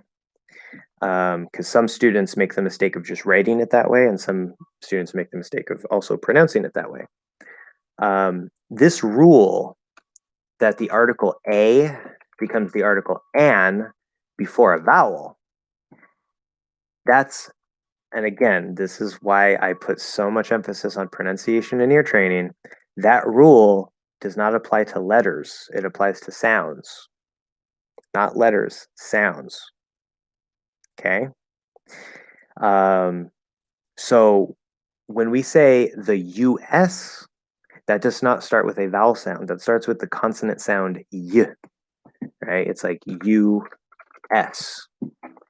And so we will never write, maybe in like some formal rule that nobody really follows anymore. Maybe you're supposed to write it that way. I don't know. I would never write it that way. I would write a US something, a US citizen, for example. But definitely in speech, if you say an US, it sounds really, really bad. And it's just like in my brain, it feels like two things are just like hitting each other. And it feels very uncomfortable to my brain and to my ears. So again, this rule where you put the N at the end of A, the article A, it only applies if it's before a vowel sound, not a vowel letter. But anyway, okay, Steven says, I have heard there is an accent that's called posh accent, yeah, and it's kind of mixed. Yeah, I don't know specifically exactly what it is. It makes sense, maybe it's if it's mixed with the US accent. I've heard of posh as well. I don't particularly know exactly what it means because I'm not a British speaker and I'm not that much into British culture, although I really love Doctor Who. It's like the best show of all time. If you haven't seen Doctor Who, you need to watch it. um, but yeah, I don't know. There are actually many British accents, though. Many, many British accents. I think, if I remember right, when I was taking classes in linguistics, I think there's over 100 distinct dialects um, in Britain, not the UK, but like Britain, just the British part. Um, and yeah, because I mean, that little island, I mean, obviously there's the Irish and the Scottish. I'm going to kind of ignore them for the time being, the moment, but for the British people, there's this little island, and it was originally, like the Visigoths or whatever, the barbarians that came and sort of took it from, the Irish and Scottish and the Celts. But there was Old English, which is completely dead. Nobody speaks it anymore. It's nothing like English, modern English. But they spoke Old English, and then the people living on that island went all the way through Middle English, all the way, which was heavily influenced by French, went all the way up into modern English. And so, given how long the British people, or whatever, however you want to, the Anglo-Saxon people, given how long they've been in that place, how many years and how many languages they've gone through. I might be wrong on some historical details here. I'm not a historian, but I know the general story. Given all that time, it makes sense to me that people in the North compared to people in the South compared to people in the West, they're going to speak completely differently. It's the same language, but the exact pronunciation and like certain terms, regional terms, there's so much variation just on that little island, excluding the Irish and Scottish. So yeah, it's really interesting. And see, I thought Y was a vowel, but it can't be a consonant. It must be. Yeah. So let's talk very briefly about this whole semi-vowel, semi-consonant nonsense.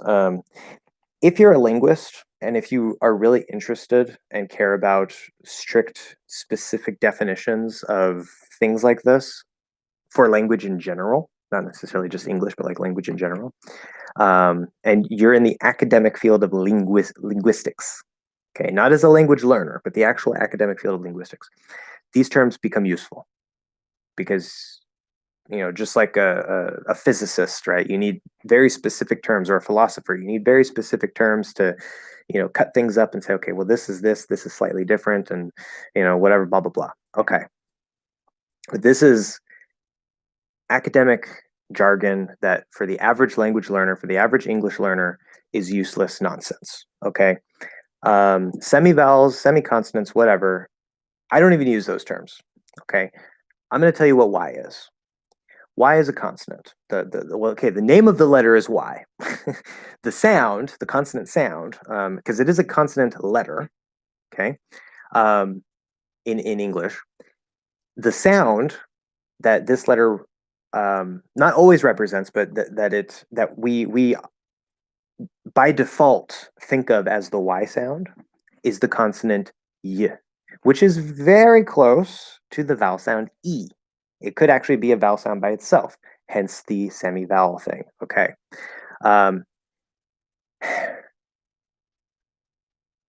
But an English speaker, a native English speaker, thinks of the Y sound as a consonant, and we think of this letter as a consonant letter, okay? Now, that's part one. Part two, this letter is used in places that can represent a sound that is not even the Y sound, okay? Like in the word happy, it's not H, A, P, and then Y. It's not a Y sound. It's the E vowel sound. It would be better written like this. Okay. There are sometimes when the Y represents the I diphthong, like in the word fly, which would probably be better written like this. Okay. These are vowel sounds, but they're being represented with the letter Y, which an English speaker would identify as a consonant. So, ignoring linguistics, ignoring the stupid hair-splitting technicalities that are not useful for an English learner, when you're probably mentioning this because earlier I said, right, we have 5 vowels and then we also have sometimes Y. That's what we're taught in school, right? We have A, E, I, O, U, 5 vowels, plus we actually have a 6th vowel, sometimes Y. And the reason why we say sometimes Y is not because of the sound itself. It's because sometimes that letter, we're talking about the letters, not the sounds, right? 5 vowel letters. I may have accidentally said sound a minute ago, and sometimes that happens.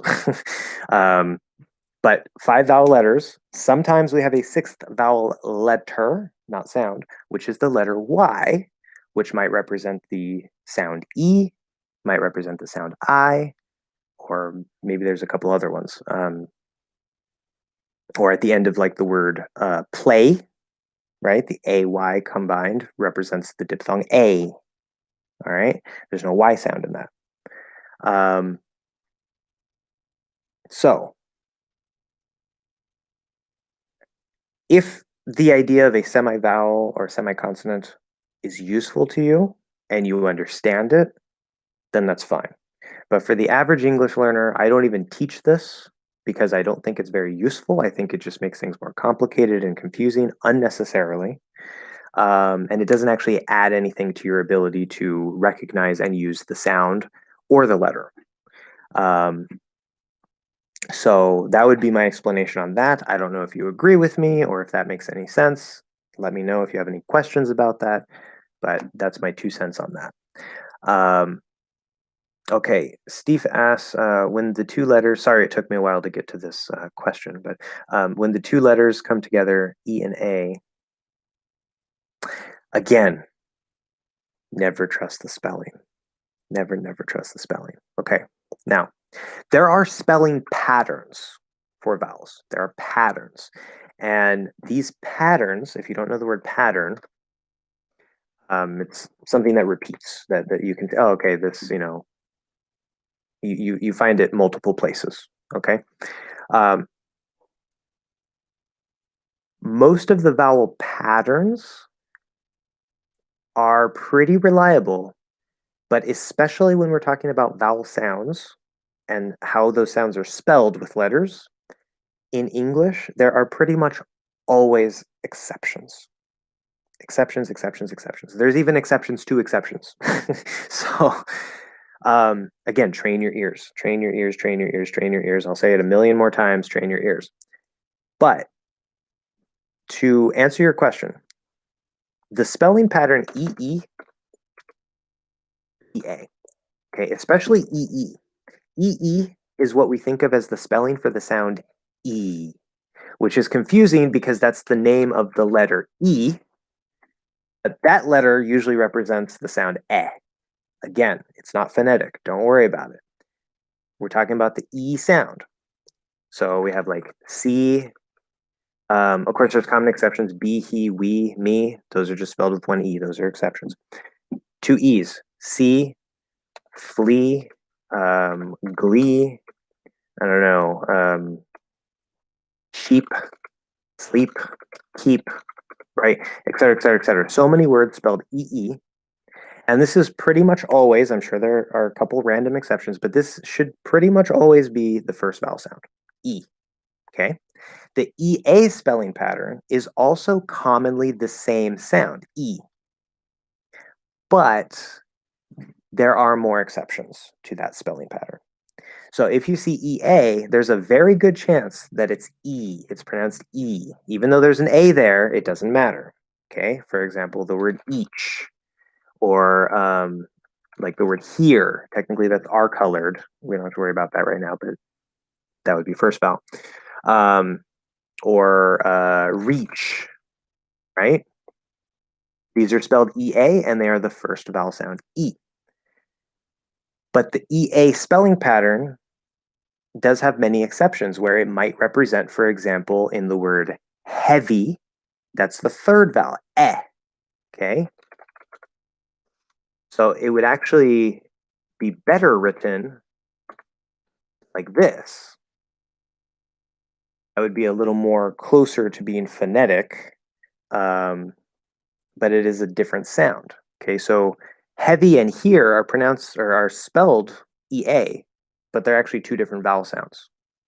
Okay, and it just happens to be in those words. There's no reason why necessarily. I'm sure historically, with where the words came from, there's probably a reason, but there's no rule of why one EA is one sound and the other EA is another sound. That's just the way it is. That's why you need to train your ear. Okay. So yeah, it depends on the word. That would be the answer to your question. It depends on the word for the pronunciation. Okay, Ariel says, vowel chart sounds like a linguistic term to me.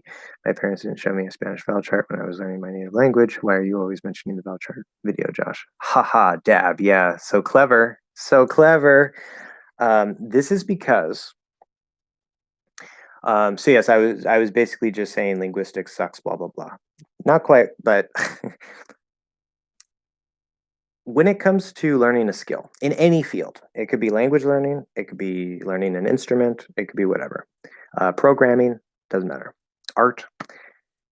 In any skill, there's the theory and there's the practice. Okay.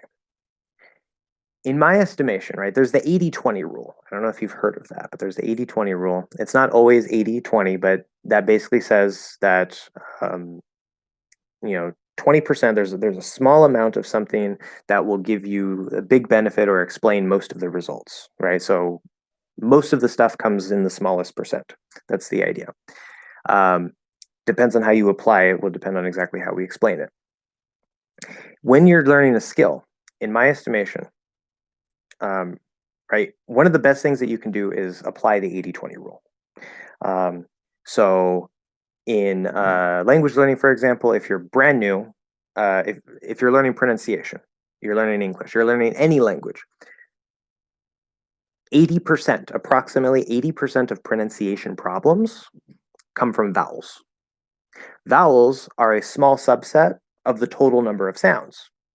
So if you just focus on vowels and master those and pay no attention to the consonants, you're going to get a huge benefit, right? And you can always focus on the consonants later. That's why my pronunciation course starts with the vowel sounds, okay? Because we want to start where we get the biggest benefit first, and then other things will be easier. When we're talking about theory and practice, my understanding, I could be wrong, is that in any given skill, there is about 20% of the theory that is extremely useful for the practice. The other 80% of the theory, or even 90% of the theory, is maybe interesting, maybe useful, but definitely not necessary to actually learn the skill. And often gets too complicated with complex terms that make you have to learn more for no real reason, just so that you can understand an abstract concept that you don't actually need in order to practice it, right? Like I don't have to know that, you know, that if I say quiero que él coma, right? I want him to eat, right? Instead of que él come.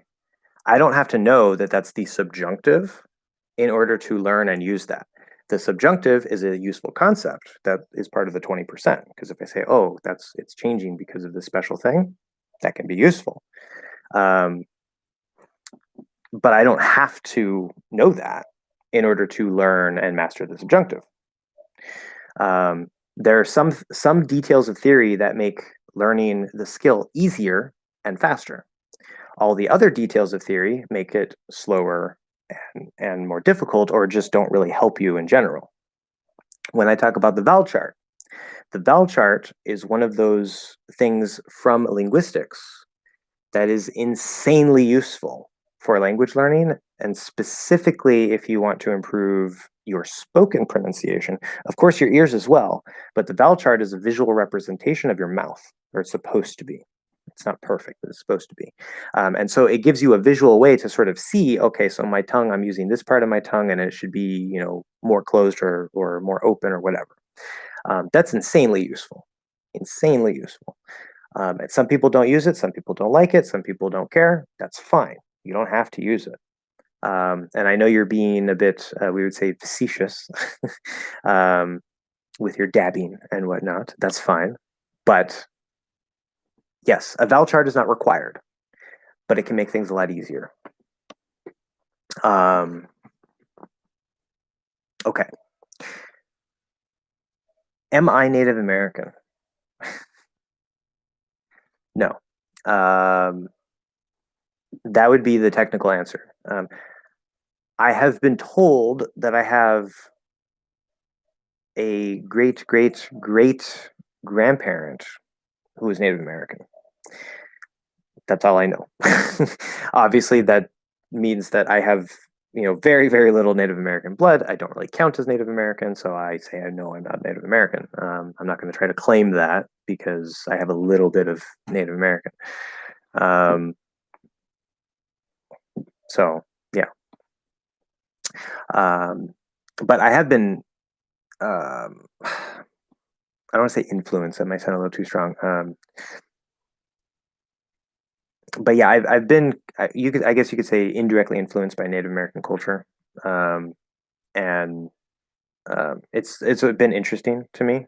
And actually, when I was in Arizona, I was friends with a medicine man, because, well, long story of why I was in Arizona, but my friend and I had our own small business, and we were trying to sell products at these local small markets. And he was also there. He went to the same markets, and him and I started talking, and he taught me lots of really interesting things, and he was really cool. Um, so yeah. Um, okay. Good. Have new people and listen to their questions. What? um, so you're saying like, it's I don't know. Is that referring to me or referring to something else? I'm not really sure. I know you wrote that a little while ago. So I think I lost what we're referring to there. I don't know if you're just talking about the new people in the chat. That's what I think it is. As a kid, I remember learning all these vowels of my language in school. Um, yeah, I mean, some languages it depends. We don't really learn, at least in my experience, we learn the vowel letters, of course, when we learn how to write. Um, and there is a system called phonics, which I think is supposed to like teach children the sounds, but it's a horrible, horrible thing that has caused many problems for many people. Um, and it's especially in a language like English, with my understanding, it doesn't it's not a good thing. But in general, um, children aren't English speaking children aren't taught the vowel sounds. We just naturally learn them. So um, I don't know. I guess it depends on maybe the country, maybe the language. I'm only bothering you because you said my country is dangerous for a 30-year-old man. I think someone is going to vote for Trump again. Again, I didn't vote for Trump in the first place. I don't know what you're talking about. And I already voted, and I did not vote for him again because I didn't vote for him in the first place. So there's no again, and I didn't vote for him this time. So yeah, I would never vote for Trump. Tempting as he might be compared to Hillary and Biden, who I think are far worse human beings, which says a lot because I don't think Trump is a very good person to begin with. I would never vote for Trump either way. So, but I didn't specifically say Mexico is dangerous, as in like, oh, it's this evil, dangerous place. I'm just saying, like for example, there are places in the United States that either just for general safety reasons as a person, or maybe because I'm white, that could be a factor in it. There are places in the United States that it would not be smart for me to go. Some people might find that racist. um, but even if I weren't white, that would still be true. Because there are certain places in the United States that are not doing very well right now, unfortunately. And we have our own issues, right? So I'm sure there's places in Mexico where I can go and I'd be perfectly safe. I'd be fine. I probably wouldn't have to worry too much.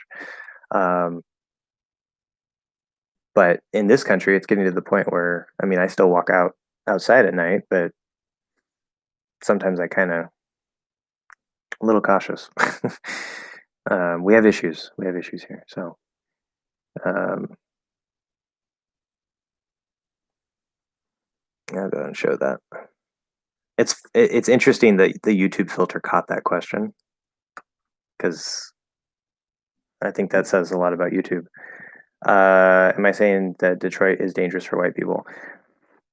I'm not saying that Detroit is dangerous for white people. I'm saying that Detroit could possibly be more dangerous for white people. Not, which sounds very racist, and it's not intended that way. Is because there's already a lot of violence in that area, and there are a lot of people there who are not white who have problems with white people. Like, that's a fact. I'm not saying all of them think that way or whatever. I'm just saying it exists. And so, yeah. But the whole situation is really horrible. Like, there are many reasons why these situations developed in certain areas of the country, and the whole country is really suffering. Not for the people at the top, of course, because they keep sucking all the money up, but that's it's part of the problem. But for most people in the country, um, things are hard, and in certain parts of the country, things are even harder. Um, and it sucks that we have that. And there are ways to fix that, but not until we fix our system. So, anyway, okay. So, Curlin. Hello, Curlin. Nice to meet you. Um, Sorry, it took me a while to get to you here. It's a little sidetracked. But okay, so I know that word wound or wound has two pronunciations, but I'm a little confused about these sounds. Could you please make the difference between the two pronunciations? Okay, so you're writing from Haiti. Yes, we would pronounce that Haiti, which probably is a weird way to say it, but that's how we say it. So, well, thank you for joining the chat and for asking a question.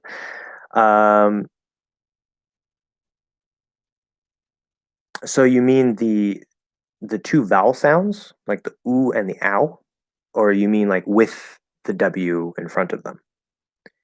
Um, because the W causes an extra problem. So if you can clarify that, um, I'll answer specifically which one.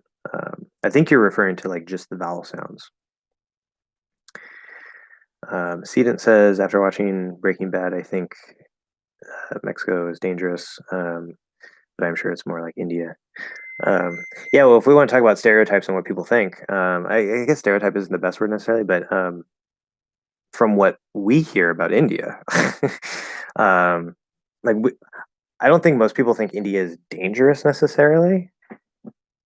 And obviously, this probably isn't true across the entire country, but we hear that there's a lot of poverty, a lot of like people in the streets, homeless people, whatever. Which homelessness in India is sort of a special thing because, like, historically, I mean, people have been homeless because they've chosen to be homeless because they're spiritual seekers and but not those kind, just like people on the street, basically. Like low sanitation levels. Again, not for the whole country. Um, I'm sure India is a really great place. I want to go to India. I love the culture and the food. Oh, I love Indian food. Oh my god. Anyway, um, but based on what we hear here in the United States, we do get this impression that India is a developing country that maybe needs some cleaning up, which sounds really. I'm not putting it that way. I'm not saying that. I'm just saying that's the impression we get. Um, you know, Brits took it all. I know, yeah. You guys have, you had to deal with all that. Um, yeah, says the American who has, benefited from ancestors who came and killed all the natives. Yeah, um, which wasn't right, and neither was the Brits taking over India. Um, yeah. Anyway, let's not try to get too racy here. But yeah, it sucks. Like that's the funny thing because I mean I won't go into all the stuff that the U.S. is doing because our government is doing a lot of bad things around the world that most people aren't aware of, or a lot of people aren't aware of, at least here in the United States. Yeah, let's stick to English learning. Exactly right. But I will say that the British Empire caused a lot of damage in the world, um, unfortunately. But they pulled back. The damage was done. Right? India is its own country now. Hong Kong, right? They let Hong Kong be Hong Kong. And, other things. They do still have some territories, I hear, but it's mostly the UK. So that's better than it was. Um. Okay. Anyway, we have 7 people. 7 people. Oh my god, it's been already been 2 hours. So I don't know if we're gonna go for 6 hours today. I mean, if it happens to go that long, then maybe. But 6 hours is like, it's really long. I might cut it off at 4 hours. We'll see how things go. But anyway, yeah. So before I get to that, so Curlin hasn't responded yet to my clarification. So I don't know. I will gladly answer your question, but um, I mean, I could talk about the two vowels even if you don't say anything. But Ariel says, then who did you vote for in 2016? Gary Johnson. Who did I vote for in 2016? That's a good question. I don't even remember. There really wasn't anybody worth voting for. Usually, so when I turned 18, I think it was like 19 or yeah, I was probably 19 when Obama ran the first time, and he had all his hope and change and all this stuff, and we were like super like, yeah, okay, let's do this. Of course, Obama turned out to be a horrible president. Um, did a lot of really bad things, some good things, but a lot of bad things, which most people would probably hate me for because a lot of people still like Obama. But I voted for him the first time, and after that, that was my first vote in my life for be able to vote for president. And since then, I've always voted Green Party because nobody else was worth voting for. And I think Green Party aligns best with sort of how I see things. And I think the environment is a huge crisis that we're probably not going to address and we're all going to die. So sorry if this gets depressing, but I don't have a lot of hope for that. But that aside, uh, Gary Johnson was obviously the Libertarian candidate. I might have voted for him. I'm not sure. I am not a libertarian in the American sense. That's a whole different topic. But it was either him or Green Party. Because I mean, if we're comparing Hillary, Trump, and Gary Johnson, oh, I would definitely vote for Gary Johnson if those were my only three choices. Yeah, no problem. So anyway, okay, so well, Curlin didn't clarify, so I'll go ahead and briefly talk about the difference between ooh and ow, which I have lessons on all these things. So I have a lesson on the ooh sound, I have a lesson on the ow diphthong. But if we say ooh, on the vowel chart, again, you can download that link in the description. Should be. If it's not, let me know. But you're using the back of your mouth, back of your tongue. It's going to be further up here. And this is pretty much the same as it probably is in your language. Many languages have the ooh sound. Not exactly the same. The main difference in English is the lip rounding. We don't just stick the lips out and say ooh. We say ooh, ooh. There's some movement where we kind of bring it around instead of just sticking it out. Thank you very much. Have a good night. Okay, thank you for coming. Appreciate it. I'm glad I was able to answer your questions.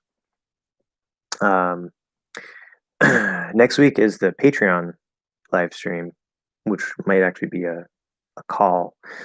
So I will not be on YouTube next week. But after that, I'll be back on YouTube.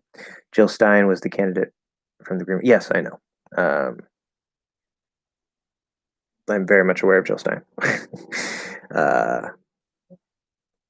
She's, I mean, I don't know everything about her, but from what I hear, she's generally pretty awesome. So, things. Yeah. So the ooh sound, get those lips around ooh. So basically, your native language, ooh, but get your lips kind of moving a bit. Ooh, ooh, ooh. It's gonna sound English. Okay. The ow sound, ow, ow. I'm opening my mouth a lot more. Ow. This does not start with ah or ah, which are the fourth and fifth vowels on the chart. This is on the diphthong chart. It's actually a slightly different position, a little behind the fourth vowel ah, and it's more like ah, ah. It's a lot closer to the a sound that might be in your language. But you're going to start from there, and you're going to close around into the oo.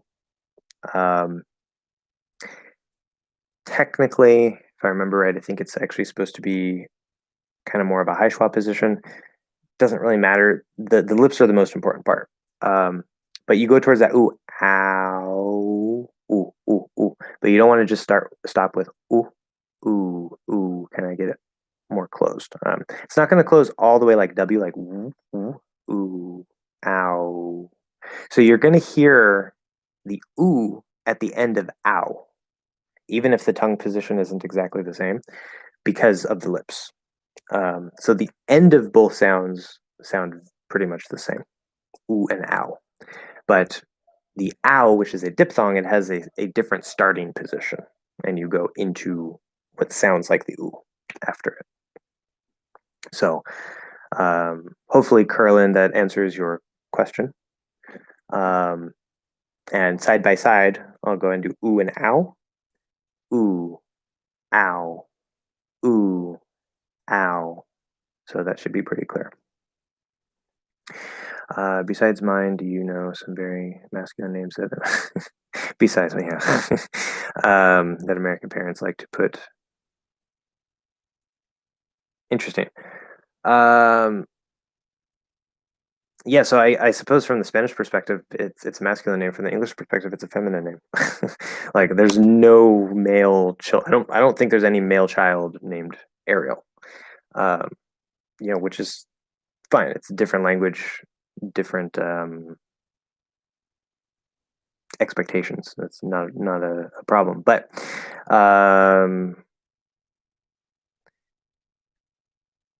to answer that question, I mean, I would have to probably know from your perspective of Spanish, and then know in English if we have that same name and does it apply to only girls. So I don't completely know. We have a lot of the same pairs, right? Like, I guess in Spanish, like Ariel, maybe it's just masculine. I don't know. Maybe you can use that for both, or like Ariela, maybe is for a female. But obviously, you have like um, Daniel, Daniela. I think Daniela. We have, well, I mean, we say that in English too, but I think so. Or let's see here. What other pairs do you have? Juan, Juanita. Can't even think right now. But yeah, you know what I mean. We have things like that too. We have Daniel for a man and Danielle for a woman, spelled slightly differently, but the sound changes at the end. Or we don't have John and Jonna or Janita or something like that. It's just John. So that would just be for men, where you have both versions in Spanish. So they don't always match between languages. Yeah. Anyway, I'm thirsty. I need my tea. Tea, green tea, beautiful green tea, lovely green tea. We have 6 people here. Hello, Curlin. What's the meaning of this word swayed? Okay, so let me take a drink of my tea first.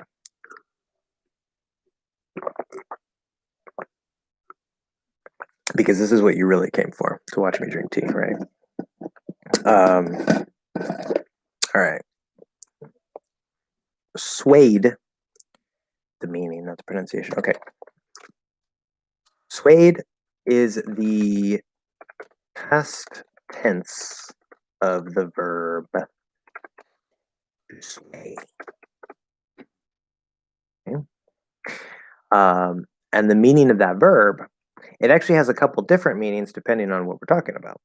But the most basic literal meaning it describes a type of movement. So if I'm doing this, I am swaying from side to side. Okay. Or like a tree, right? As the wind blows, we say the tree sways in the breeze. Okay. There are other words we might be able to use as well to describe the same thing, but that's what it literally means. It has other meanings, so I would need to know the context to more accurately answer your question. So you can do a follow-up and give me a sentence or something if you have that. Ariel says we use Andrea and Andy mostly with women here. I know there are many dudes named Andy. Yeah, we see Andy as a guy's name. I've heard of some women, maybe they're Andrea, but they go by Andy. But they're usually like tomboys, which are like girls who tend to like to dress more like men and be maybe kind of like tougher in a way or whatever. That's the term we have for that is tomboy. Um, so yeah, a girl named Andy is a bit strange in English, at least in my experience. But I mean, that's fine. There's nothing wrong with that. So yeah, exactly. It's different between cultures, between languages. So um, of course, you have Andrea, you have Andres, right? Um, so okay, when can I use that verb sway? Well, again, it depends on what it means, which meaning, what's the context. Um, which, by the way, if I'm speaking too fast, you can let me know. Because I might be. I know not everybody here is necessarily able to keep up with my speed, which, if that's the case, just mention that in the comments. How can I use the verb sway? I mean, in which? Well, again, I need a context. Okay, so for example, if I say the trees swayed in the breeze. I've gotten you. That doesn't particularly make sense, but I'm pretty sure you're talking about when I was asking about my speaking speed. Yes, exactly. So I've gotten you. That is not what we would say, at least not in American English. Very informally, you could say "I got you," and that would be okay. Um, but that also might be a little unclear because it's very informal. But yeah, so the trees swayed in the breeze, right? So they moved from side to side. Okay. There's another use of sway. He swayed them to vote for someone else. So we're voting for the president. They want to vote for person A, but he swayed them to vote for person B. This meaning of sway means convince, to change someone's mind about something.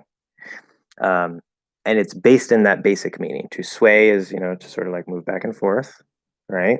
So if you sway somebody, you change their opinion or their mind on a thing. They were over here and you moved them over here. So you swayed them, you moved them to a different position, mentally, not physically. So those are two different meanings with the same word of how you can use that. I hope that answers your question. If not, again, I would need more details or context to help better answer that. Okay, good. Well, thank you. Or you're welcome, or whatever. Yeah. Glad to help. Yeah, many words have more than one meaning, especially verbs. So yeah, that's one of the difficulties of learning languages is once you learn a verb, you might just learn one meaning, and that one verb might have many meanings. Most verbs don't have a lot of meanings, but many verbs have more than one meaning. So yeah. Okay. Ariel says, "Wow, you're really poor after all. You can't buy yourself some glasses, and that way you have to use cookie jar." I'm not sure what the I don't know. Are you talking about like the chip in my glasses? Is that what we're talking about? Because if so, like, I don't really care. It doesn't affect my glasses. um, I'm going blind. Like, I don't see any reason to get these replaced if there's just a little chip in them. There's no point in that. And using a cookie jar for a cup of tea, I have plenty of cups and bowls, but I brew a big pot of tea. I have two of these. That pot will empty into this half, and then the other half goes into the other one. And I put them in the fridge, and then I take them out and I drink them because I don't care if I use a little cup. I'm perfectly fine drinking out of this. Maybe it's improper for some people, but I don't care. Yeah, so cup and glass are usually interchangeable. Technically, there's a difference, but cup is the more general word. So that would always work. Anyway,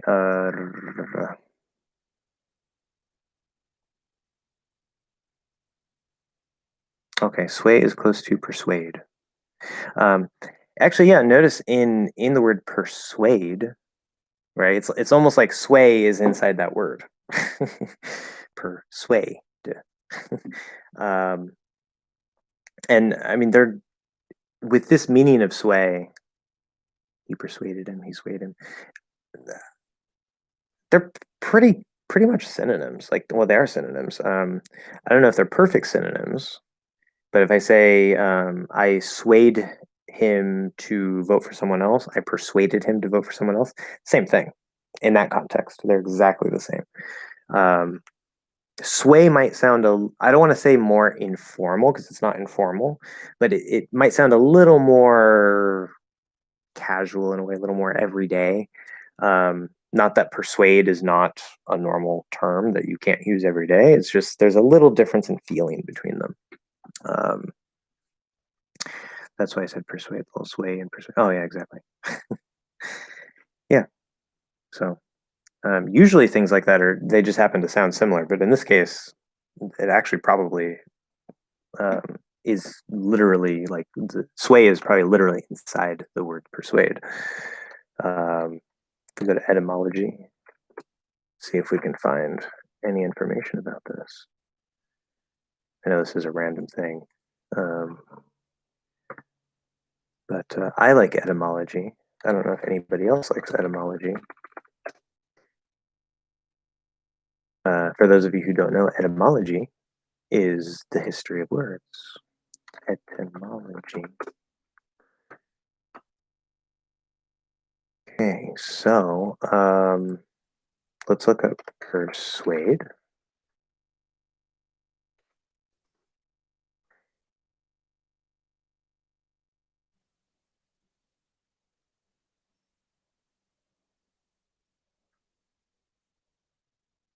Hmm. Mm, I'm not seeing anything that directly ties them. What does opt for really mean? I have to use opt for. Opt for. So opt is a verb based on the noun option.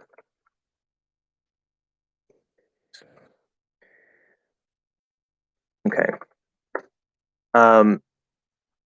So it's the same idea. When you opt for something, there's a reason we use for, which is a different topic. That's tied to the logic of prepositions, which is a complicated thing. But opt basically means to choose. So when you opt for, the difference between opt for and choose is opt for is usually you have two choices, might be more, but you have two choices, and it's kind of like choose plus prefer. Like, which of these two choices would you prefer to choose? Well, I'm going to opt for this one. Okay.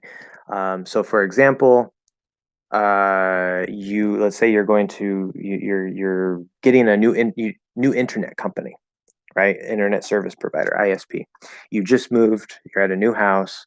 There's I don't know, a company, and they say, okay, you can get uh this much speed for $80 a month, or you can get less speed for $60 a month, right?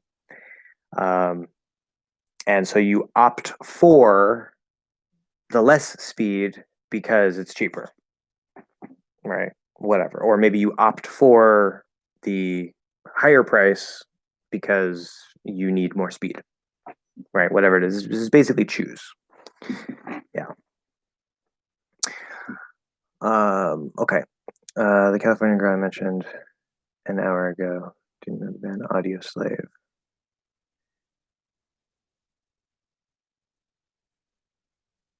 Audio slave.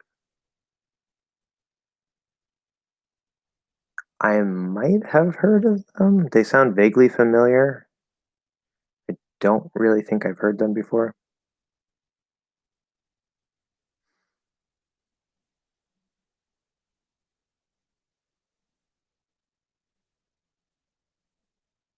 Anyway, um,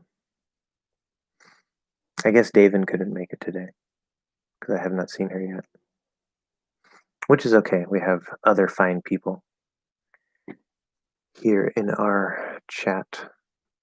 Any other questions from anybody? Um, persuasion.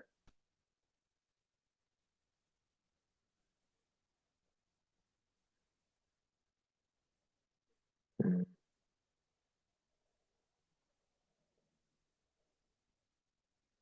No, I don't really see much that ties them together, but okay, whatever. No way you haven't either. No. That sounds like it's either a metal or very heavy rock band, or maybe a punk band of some sort.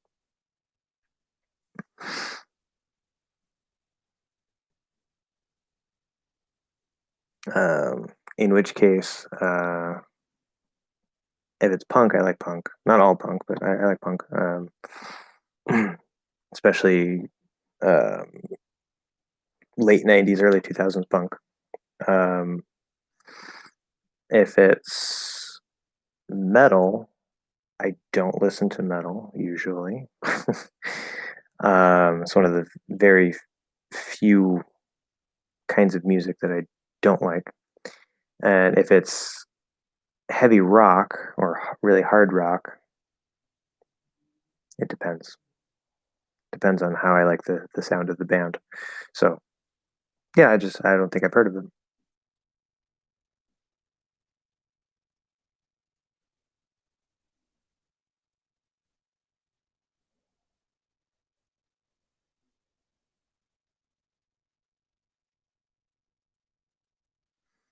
Did you complete the explanation?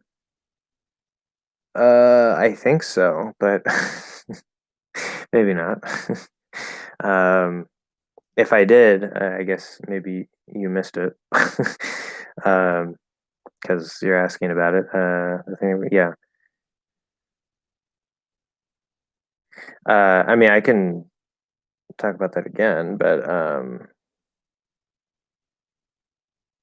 yeah, I think when we ended it, I was doing second vowel, the E monophthong, and third vowel, and I did all three of them. So yeah, go back and watch later. If you have any questions about it, you can message me on Patreon, since you are a patron, or you can bring it up next time.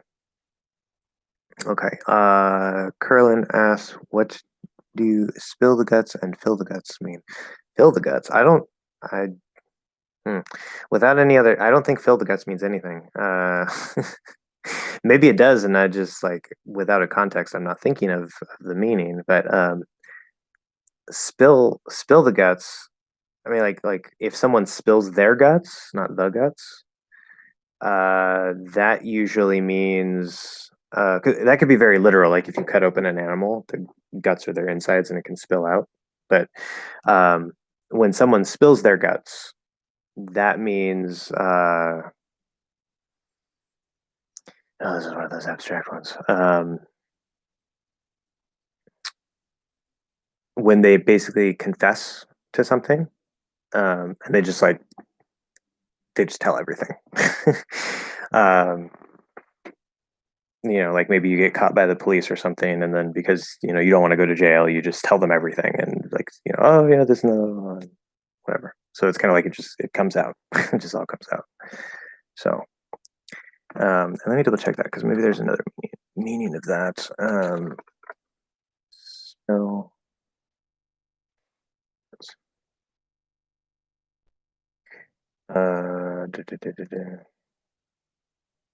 oh, there it is. Yeah, to speak truthfully and share everything one knows about something, especially a sensitive issue or a wrong one has committed. Yeah. So it's usually in the context of something that you're confessing, but I guess it doesn't have to be something that you're confessing. But yeah, it's basically giving all the information truthfully without uh, resisting. Um, there's another meaning, which is to vomit or to throw up very violently, which is pretty gross. But um, okay, Steven says I will record it and send it to you. Okay, that's fine. Um, and to spill one's guts into, yeah, I'll look up Phil because I don't think Phil means anything.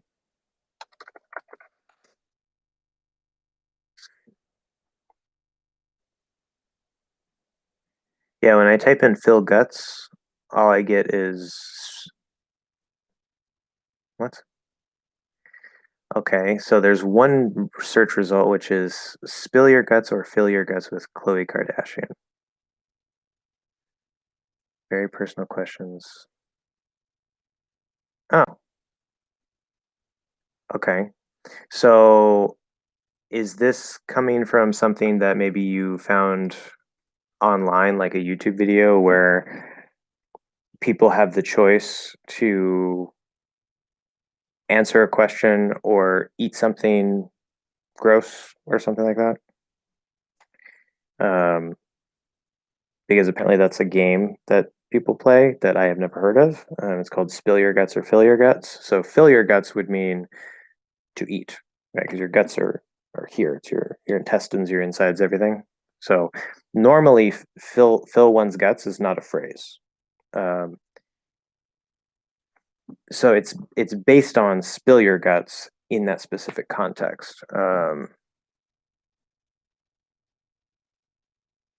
Poop and eat, yeah. Not quite, but yeah, I mean, that would make sense. Can you show us some of your English accents? I can. They're not very good, but we'll come back to that in a second. Um, what's your opinion of Armenians? I heard there are a lot of them in California. I don't know. I think there's a liquor store around here that is run by an Armenian. I'm not sure. I just know that he's not Pakistani or Indian or something like that, but he's some kind of whatever. I don't know, from that area. But I don't really know any Armenians. I don't really have a particular opinion of Armenians. They're people, and yeah, like I don't really know. Um, people are people. So, uh, Curlin says, "Give me another way to say to be a credit to someone." Uh, good question. I need to see if this can be used both ways. Two ways to use this, but one of them might just be me.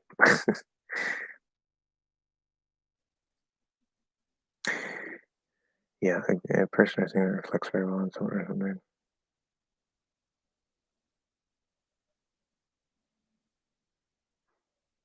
Yeah. Uh-huh. So a different way to say that? Huh. Depends on the context. We have some examples here from the dictionary, which of course it's going to make it all one big thing. It's too long. Okay. Ugh. So let's do this then. First example here. Second example. So we'll look at these different contexts and we'll kind of see maybe what else we can say in that context.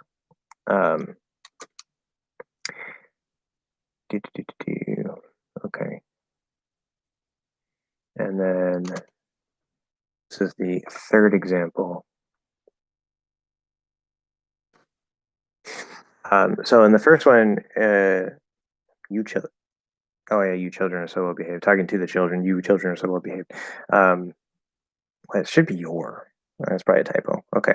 They're a real credit to your parenting. So it means like, okay, children are well behaved. That means that the parents are doing a good job. Their parenting is good. So to be a credit to someone or to something means that it reflects well. It shows like, okay, you're a good parent. Okay, so that makes the parent look good because the children are behaving.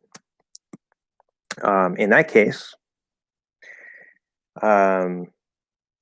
your children are so well behaved, you must be a really good parent, right? Or you're doing a great job as a parent. You know, it may not be the exact same meaning, but in that context, those are other things you can say.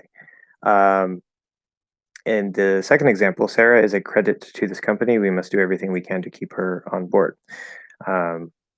So keep her in the company so she doesn't leave, right? Sarah is a credit to this company. So she is a good reflection of the company. She makes the company look good, right? That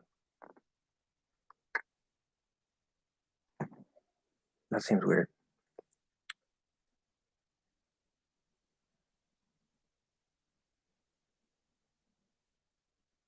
Yeah. Okay. Because my brain always had two ways of looking at this phrase. That's why I'm a little weird. But I don't know what else could we say in that case. Sarah is a credit to this company. Sarah makes the company look good. Or Sarah is a shining example of the company. Shining example. I mean, in this context, that would mean more or less the same thing. And you should all be proud of the work you've done here today will stand as a credit to you all. So it's a good reflection of you. It makes you look good. Oh, look at the great work that these people did. So the work you've done here today will make you look good, will be a good reflection of you or your deeds or whatever. So the alternatives again would depend on the context. I hope that answers the question. It's just one way to say something. It has a particular meaning, but it's really going to be based on the context of what else we might say. Okay, I'll come back to demeanor. Did I miss anything? I hope I didn't miss anything. Ouch. Okay. So yeah, Ariel says, yeah, they are. So kind of whatever from that area. I'm not. I don't even see how that's racist. I see how that might be perceived as racist, but no, because I was trying to think of like where Armenia is. I'm an American, so I don't know where Armenia is. I was thinking because I wanted to say this guy, I think he's Middle Eastern, but then I'm like, is Armenia in the Middle East? I don't think it's in the Middle East. Because I'm thinking of like Kazakhstan, like the former Soviet Union countries. I'm like, is it part of that or is it part of the Middle East? And close to Turkey. Okay, I have a vague idea of where. I think that's near the EU, kind of, because they were trying to get into the EU. I'm an American. I don't know geography. um, like we have, it's not something that I particularly paid attention to. But that's why I was saying it that way. Not because it's like, oh, they're just whatever people like. Who cares? It's because I was trying to think of exactly where Armenia is. But anyway, um, yeah. So demeanor.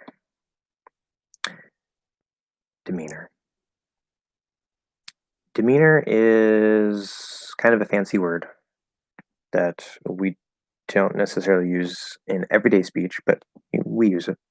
Um, and that should mean like the expression that someone has, like how they look, and how something how it makes them look. Uh, Learned long ago that I always want to check the definition because there might be more than one meaning.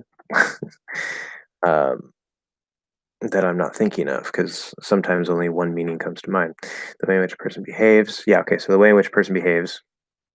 So that's behavior, conduct, management, treatment, behavior, carriage. Okay. See, I always thought this word was about someone's expression, um, but I guess not. um, Close enough. So it's the way you behave, basically, um, which is weird to me. But so if you say I don't like his demeanor, I don't like his behavior or the way that he's behaving. Right? It's maybe he's being very rude or something. Or you can even say he has a rude demeanor, so he behaves rudely. Yeah. What do they call someone who likes window shopping? A window shopper. Yeah. That sounds like the start of a joke because that's how we might phrase the start of a joke. So I don't know if you're trying to tell a joke, but probably not. Someone who window shops is a window shopper. So take this window. JT asks, can one sentence have more than one stress? Yes. Um, if it's a compound, complex sentence with multiple clauses, right? Like the man that I saw walking down the street the other day who was, going to his friend's house was very mean. There's definitely going to be um, a lot of stress there. But let's first clarify here because when you say stress, there I don't know if you mean just any stress, like just the stress in a word, or if you mean like the sentence level primary stress. I think that's what you're referring to, but I want to make sure that we're on the same page. So is that what you're asking about, the sentence level primary stress for the sentence? Um, you can answer that and then I'll come back. Ariel says, watch this video, please. Those people are from California too. I can't send the link. Yeah, it's probably YouTube. They're probably blocking it. I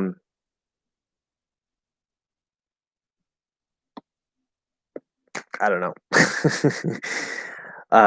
Is it a YouTube video? Because you can like maybe give me like the name of the video and I can look for it.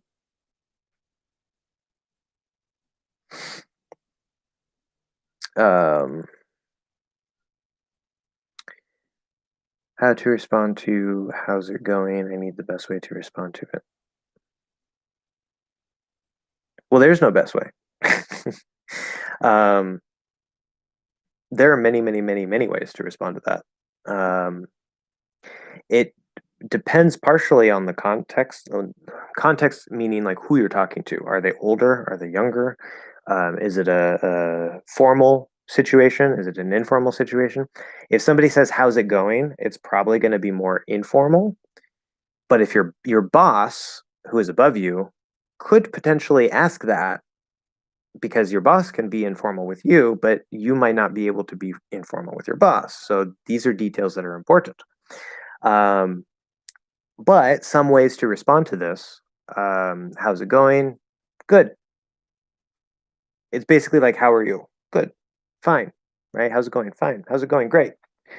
Um, or any of those possible answers to how are you, you can use here as well. Um, how's it going? Not bad. Yeah.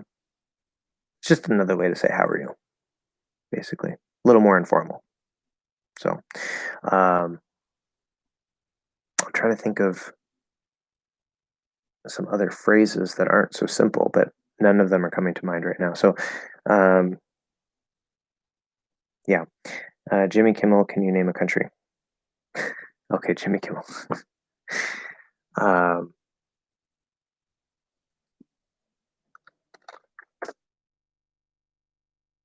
Jimmy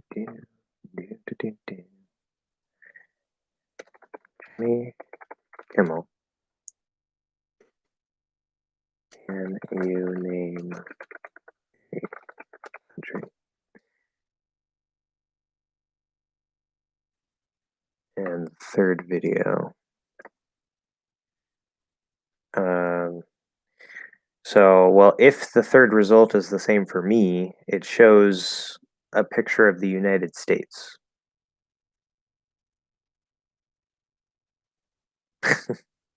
Which obviously is not the video because that country is the United States. um, let me see. Is it uh, the one with? Oh, okay. So, are there Americans who look at the United States and they can't name the fact that it's the United States? Is that the joke?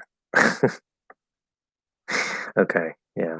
I thought it was going to be like Armenia or something because um,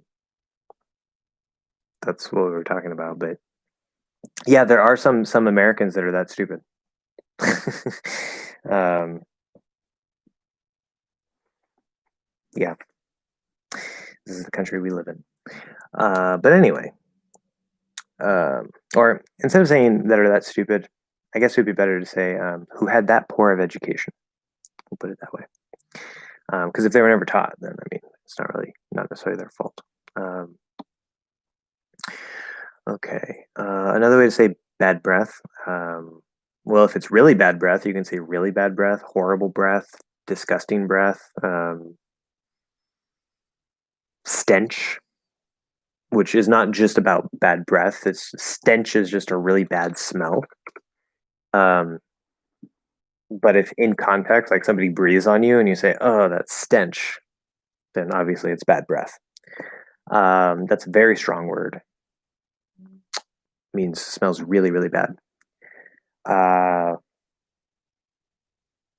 don't know. We do have some phrases. I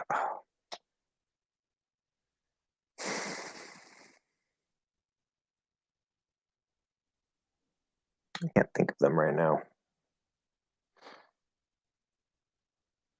because some of them are so random. I think like I've heard like geek breath or something at some point. um, so there's like some random phrases that aren't necessarily standard, but um, okay, obnoxious. You mean the pronunciation or the meaning, or are you referring to her to use that way? That's why I like to double check just in case. But yeah, it's just really annoying. So um, that's basically how we use it most of the time. Really annoying. Okay. So pronunciation of these two words. So this, the P is silent. So it's not corp, it's core. It's pronounced just like the word core. Um, this one with the S, it's not corpse because that is a word, but that has an E at the end, and that means a dead body, corpse. It's related to corporeal, which means of the body. But this CORPS, the P is still silent. The only thing I'm not sure about is if the S is also silent, because I've heard it pronounced both ways. I've heard core with the silent S and cores, um, like the plural of core. So I don't know. One of those is probably wrong.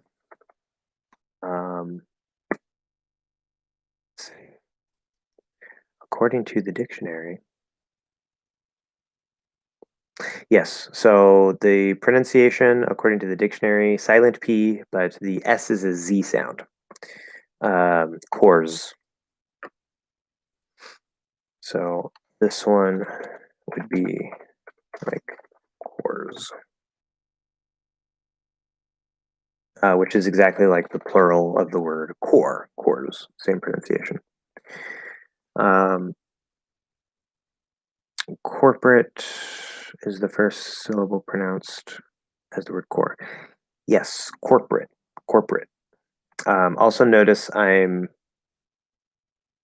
sort of getting rid of that second syllable instead of corporate, which you can say corporate.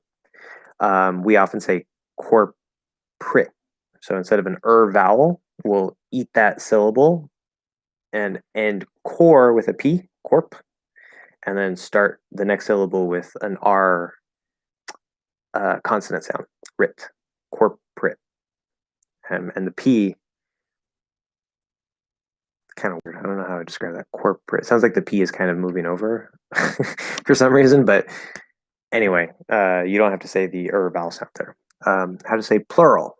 Plural. Plural. That's a hard word. Also, the word rural. That's an even harder word. Right? Plur. That's the first part. Okay. So the P sound and L sound, which is a full light L consonant sound, plur, or la la la, and we're going into the vowel sound, plur. Okay, you're going to go from that into so this al ending, which is a very common ending. The dictionary, I believe, usually writes this as a schwa, like an L-colored schwa. So it'd be the dark L, or as I say, half L vowel sound. And that's fine. I can say it that way. But when I naturally say it, these AL endings, of course, there's probably exceptions. It's not always pronounced this way, but most of the time that I see AL, because I was looking at this the other day, it seems to be a high schwa, an L-colored high schwa, which for those of you who don't know the high schwa, that's my name for the sound in the word good or book. It's that sound. I call it the high schwa. I have a lesson about that. High schwa. And I talk about why I call it the high schwa as well. It's not an actual schwa sound. I have reasons to call it that. So it'd be plural with a schwa or plural with a high schwa, L-colored. Can we use U vowel, the U vowel sound in plural and rural? So like plural and rural.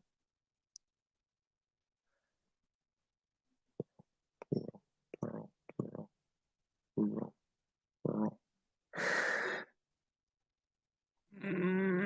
To me, it sounds kind of weird. That might be the full pronunciation, and maybe in some dialects they say it that way.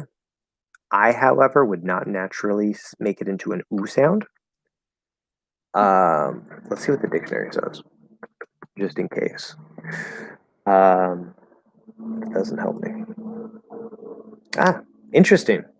According to the dictionary, the letter oo in plural is a high schwa.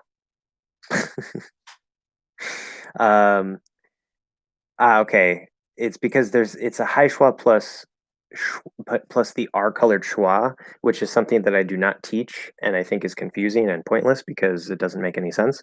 So ignore that. Yes, simply the vowel sound. This is another reason why I hate the IPA because anyway. Okay, are you a Marvel or DC guy? Why do you call it that? Okay, so for the first question, so yeah, Seaton, to answer your question real quick, no, I would not say ooh. Ariel, are you a Marvel or DC guy? Definitely Marvel. I've always loved Marvel more. But I will say Batman is probably my favorite superhero of anything, Marvel, DC, Dark Horse, whatever comics we're looking at. Um, and I really love the Joker as well. A lot of people like the Joker. So um, generally, I like Marvel, but Batman wins everything. So because I am Batman. Anyway, why do you call? Because do. Why do you call? Not ed. It Haishua. I call it the Haishua because you can go watch the lesson, of course. But since we're here and you asked, the schwa sound is in the middle, right? And this is on the vowel chart. So if my descriptions here don't make a lot of sense, if you watch this or rewatch this later while looking at the vowel chart, it'll make some more sense. But we're using the middle of the tongue for the schwa, the regular schwa. And most English teachers teach that as being very relaxed, which doesn't always work for English learners because it depends on your native language. Your relaxed tongue might be different than an English speaker's relaxed tongue. So it's either like this or it's like this, like a little bowl shape, which sometimes helps. But either way, that's okay, that's a schwa. Now, the reason I call the other sound the high schwa is because to me, as a native speaker, like I wouldn't say like, oh, like the schwa sounds like the high schwa, like they sound similar. They sound very different to me. But relatively speaking, if I were to compare the schwa to any other sound, the high schwa sounds the closest. And in my mouth, it feels like I'm taking this middle position where the schwa is, and I'm sort of just sliding it up onto the front of the back of my tongue. So if you have your tongue here, the front part, there's the front of the front, the middle of the front, the back of the front, which also starts the front of the middle. So you have front of your tongue, middle of your tongue, back of your tongue. And so I'm talking about the front of the back. I know that can be confusing, but it's just the start of the back of your tongue, right? Because the oo is farther back using the back of the tongue. So if you just take that schwa sound and you sort of slide it up and back a little bit, you get instead of uh, uh, uh, and that's exactly how it feels in my mouth. It's like I'm just moving it up, and I'm kind of trying to push forward a little bit, push this back a little bit, but it just kind of sits there. That's the way that I've taught it to many people, and for some of them, they're like, that doesn't make sense. And it doesn't really work very well. That's fine. But for most of them, they've told me that they finally understand the sound and they can finally produce the sound after my explanation. So if it doesn't work for you, that's fine. But that's the way that I teach it. And that's why I call it the high schwa, because it's like I'm moving it higher. It's like a schwa sound that's higher and a little farther back. That's all. Any other questions? We're at 3 hours almost. Wow. I need more tea. I think. Let's see. Yes, there was a call. Let's see. Excuse me for one moment, guys. If you have any questions, leave them in the chat. I have to call my mom back really quick.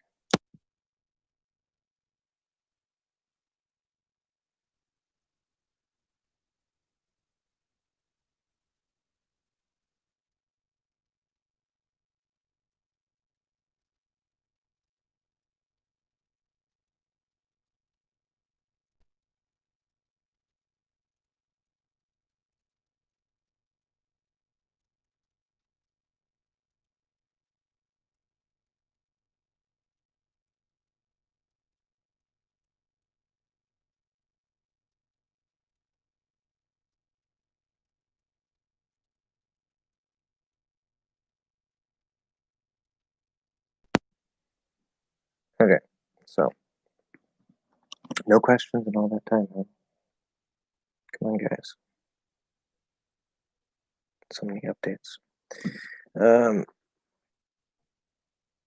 Do you have siblings? I do. I have a brother. Um, yeah, just the one.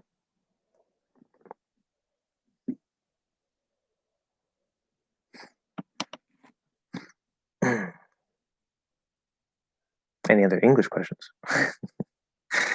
Is it necessary for natives to learn vowel sound to speak words like we do? You mean like for a native English speaker to specifically and directly be taught the vowel sounds?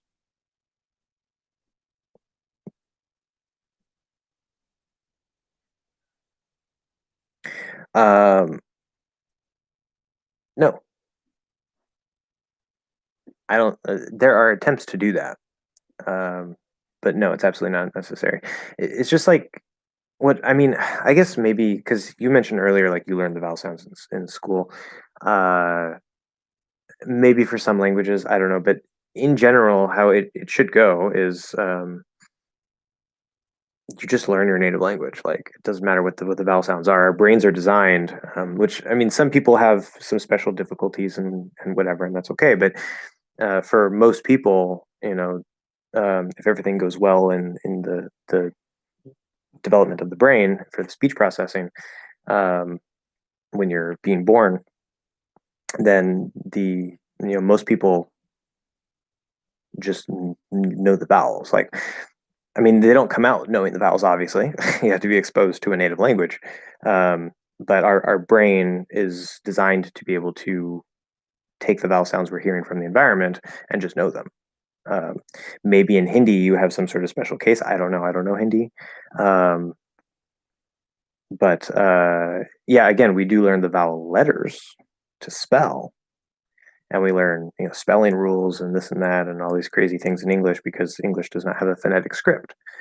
Um, but the vowel sounds and how to produce the sounds and what to do with your tongue and all this stuff, no, we naturally just do that after the first few years of exposure to the language.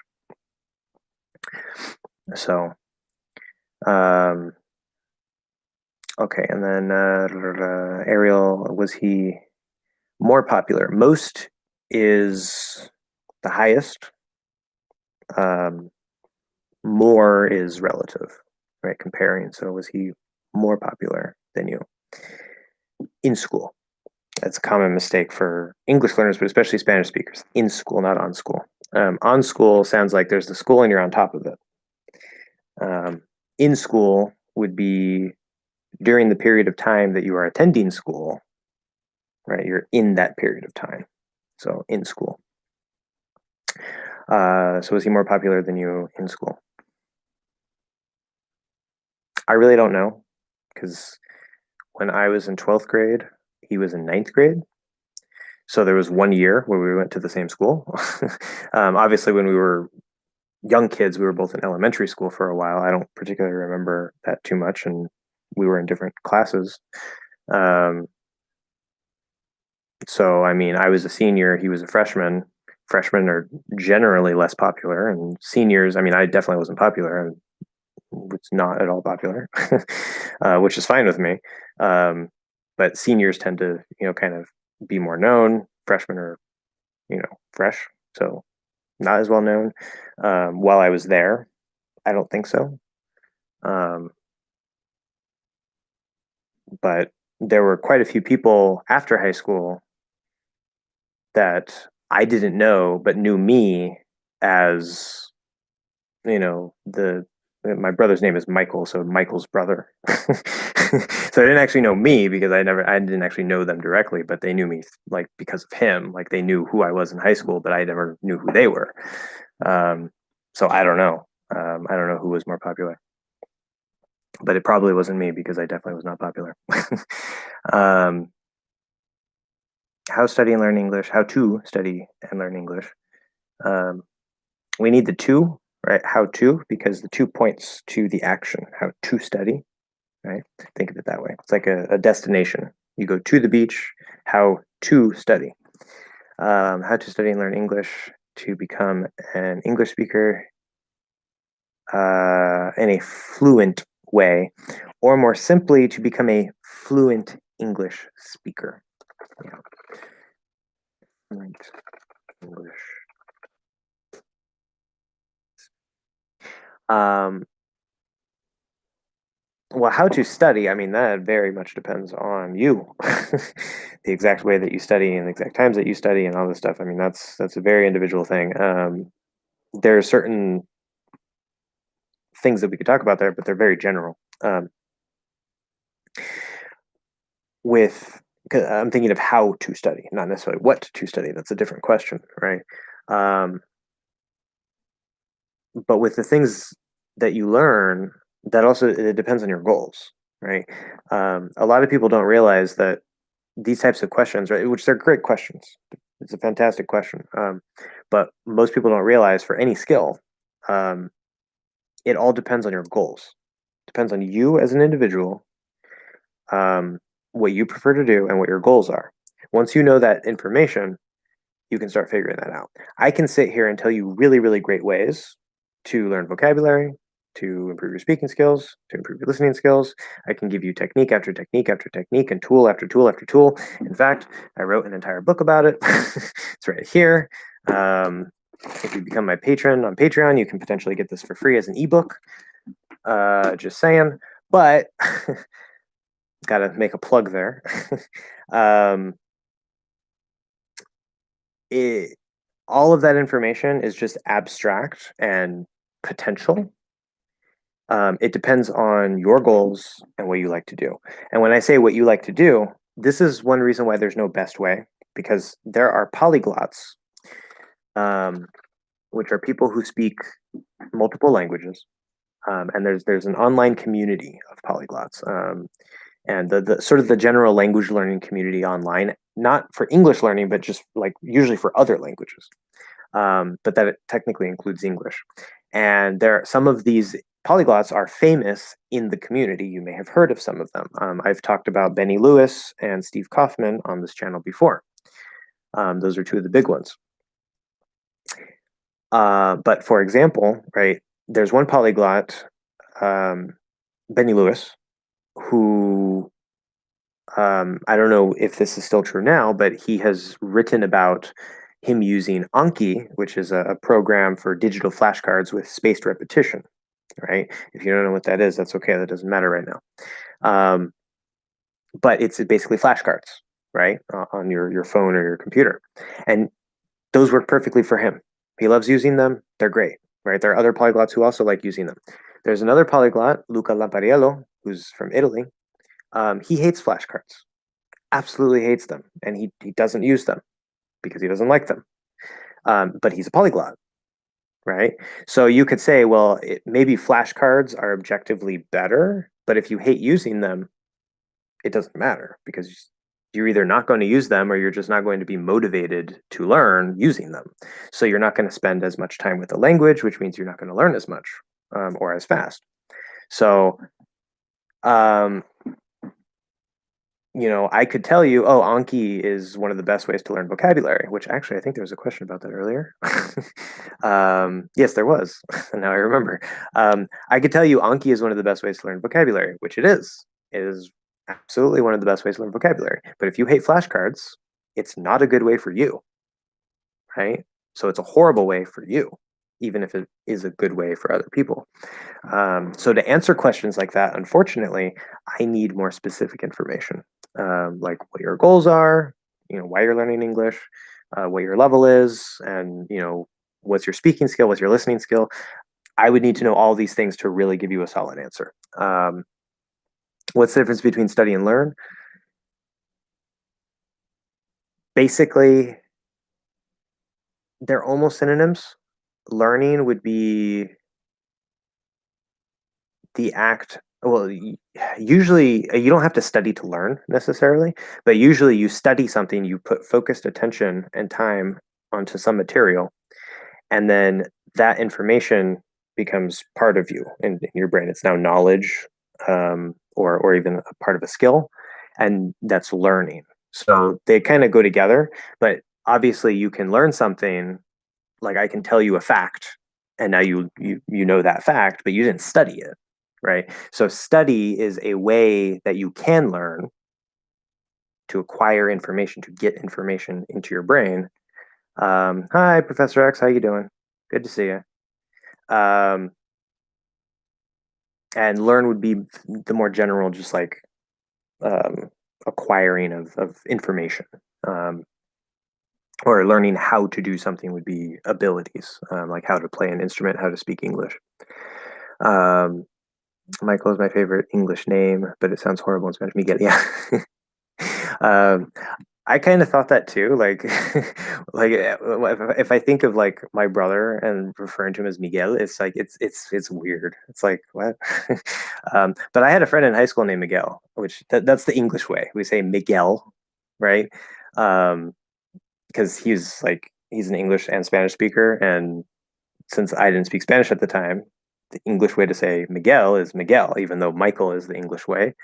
So, um, but yeah, it almost doesn't seem like the same name. It's kind of weird.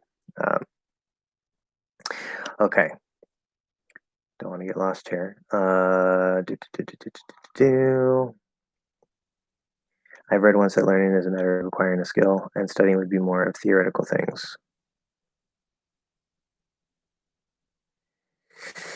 Well, not necessarily, because learning, when you learn something, okay, if I tell you the Declaration of Independence in the United States, right?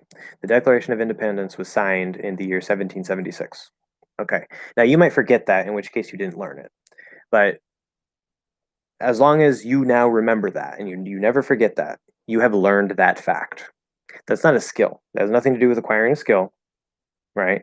So I don't think that's a good definition, because learning would be about facts and skill. Um, and specifically, the skill would be learning how to do something. So we would have to add that to it. I mean, you can learn the guitar, you can learn Spanish. That's fine.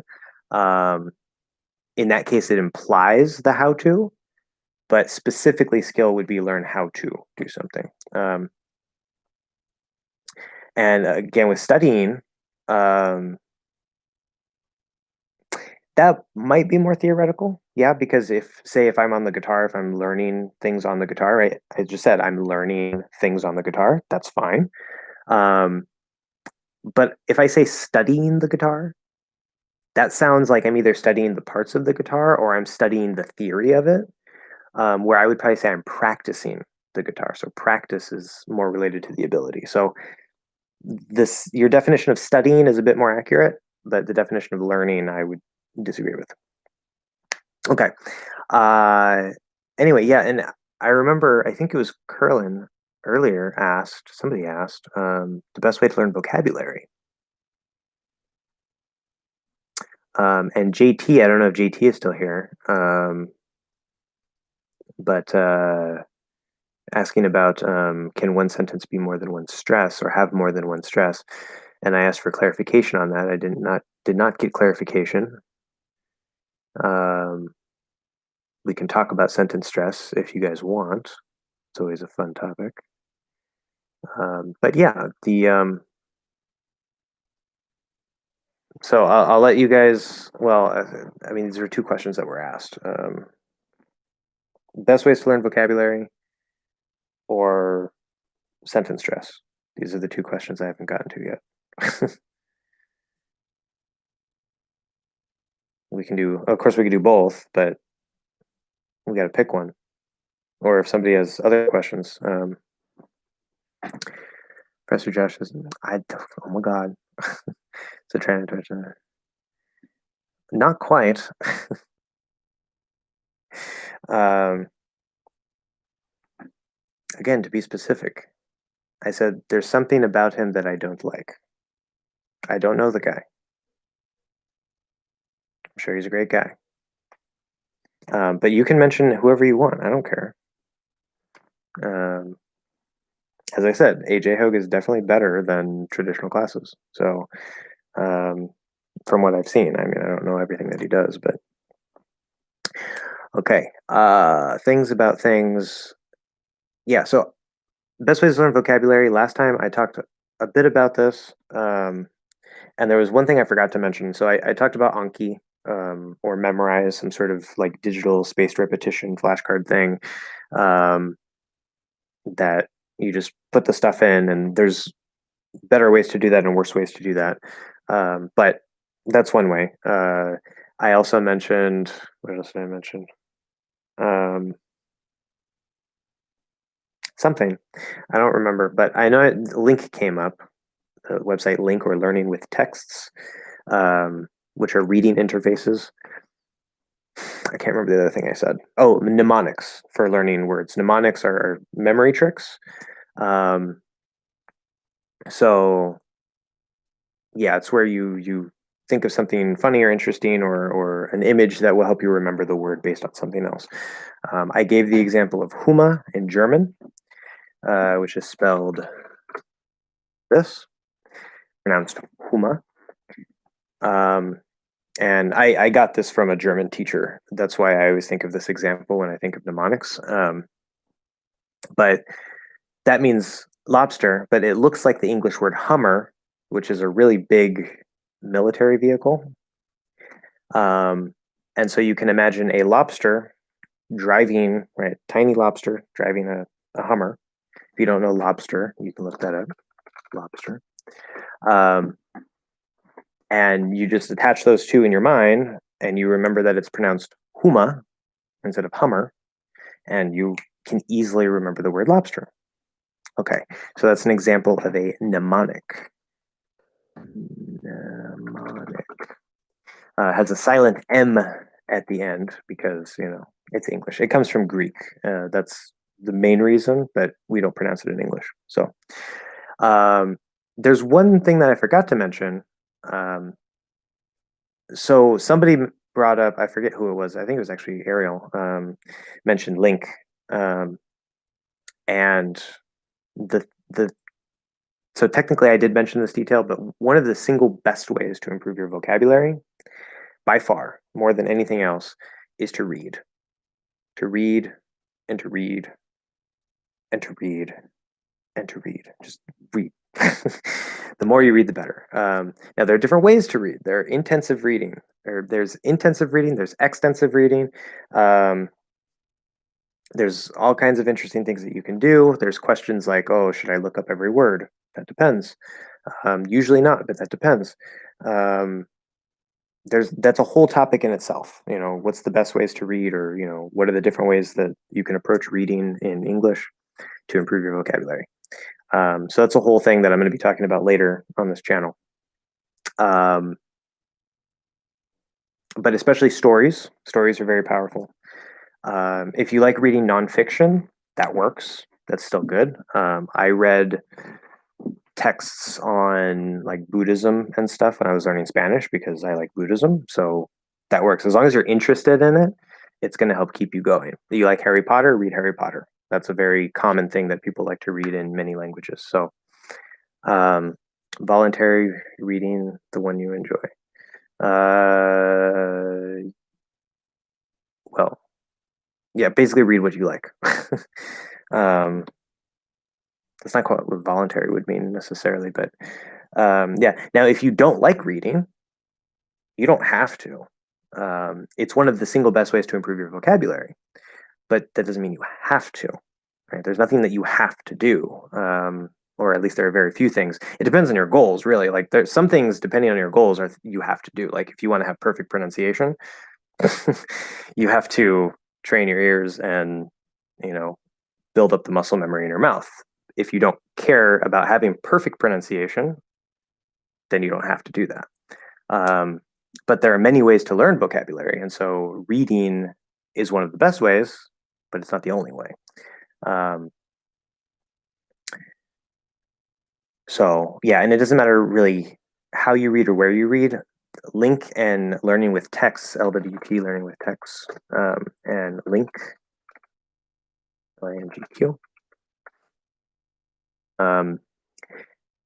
These are reading interfaces that make it a lot easier to read and to see the words that you know and you don't know, and to look them up easily. Just like with a click, it'll bring up a definition, translation, whatever. So that makes the process a lot easier. And I do highly recommend them if you're going to read.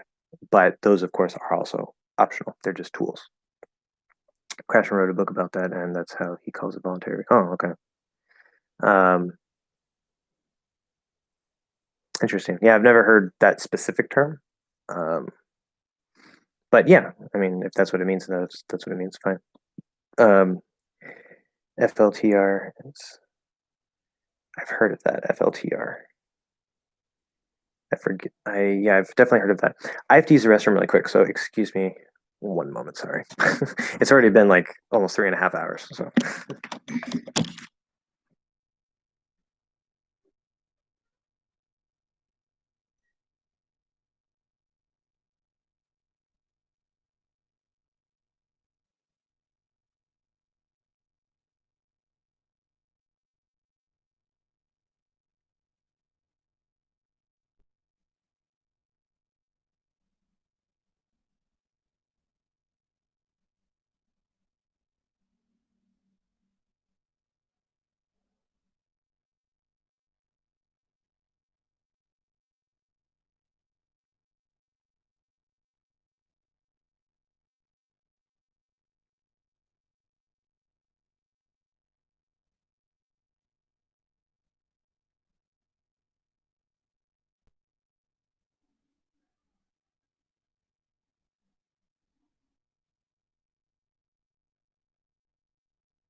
Okay, now we're back.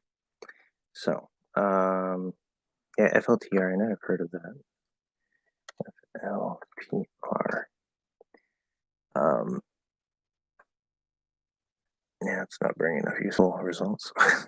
FLTR reading program. Foreign language text reader.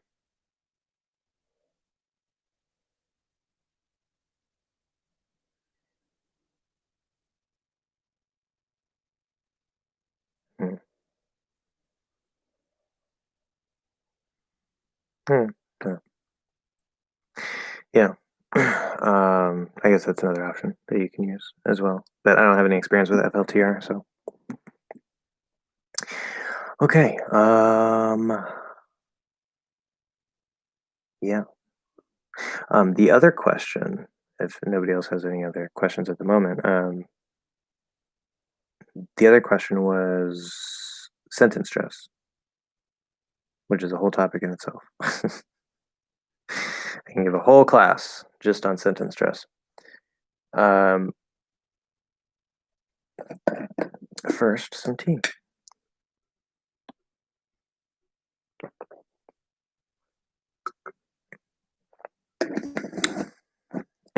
Excuse me while I be uncultured and drink from a large glass. So, sentence stress.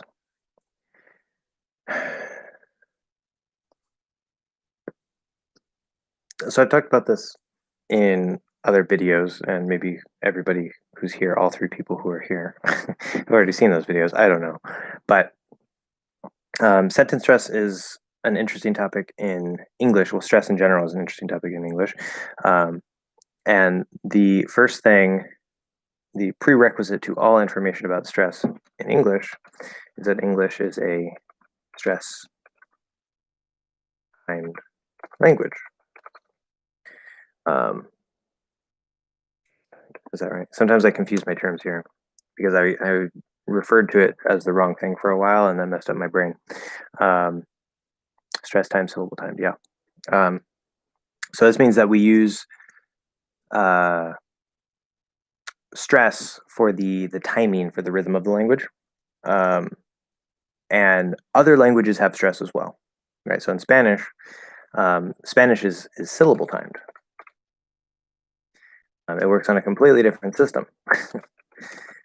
Syllable timed. Okay, so that word is pronounced schizophrenia. That O after the Z, it could be an O sound, schizophrenia, but we usually say it as a schwa, schizophrenia. So it's like, so the Z is not a Z, it's a TS sound, because, it's English. Schizophrenia.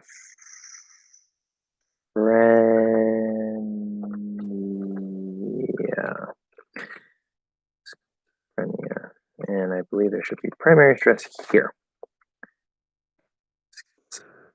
Schizophrenia.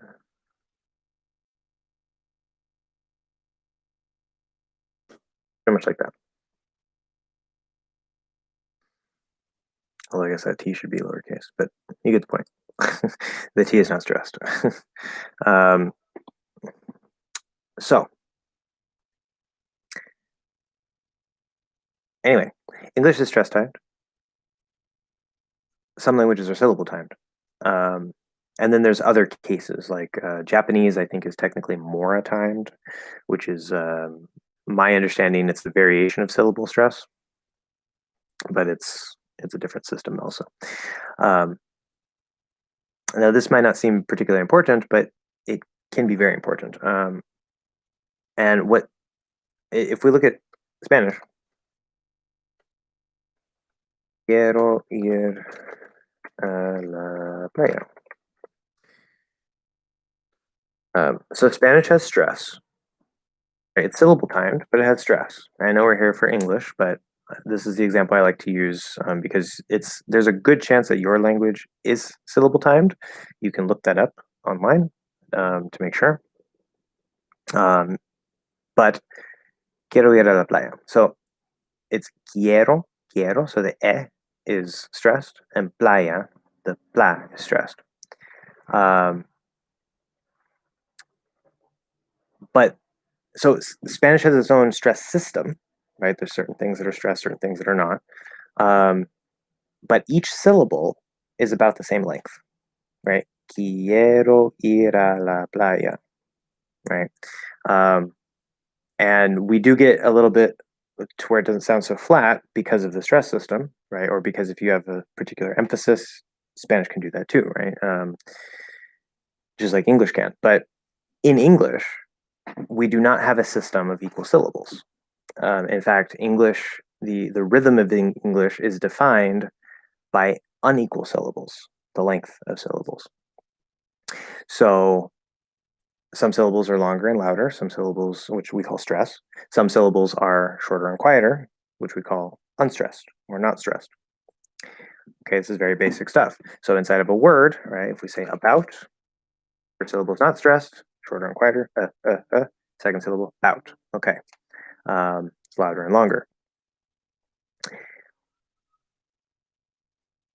That's step one. Step two.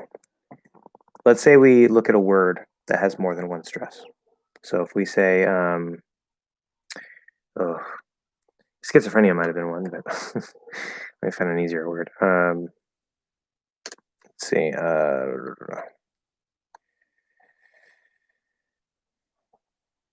want to find a word. All the words that are coming to me are like super advanced and random.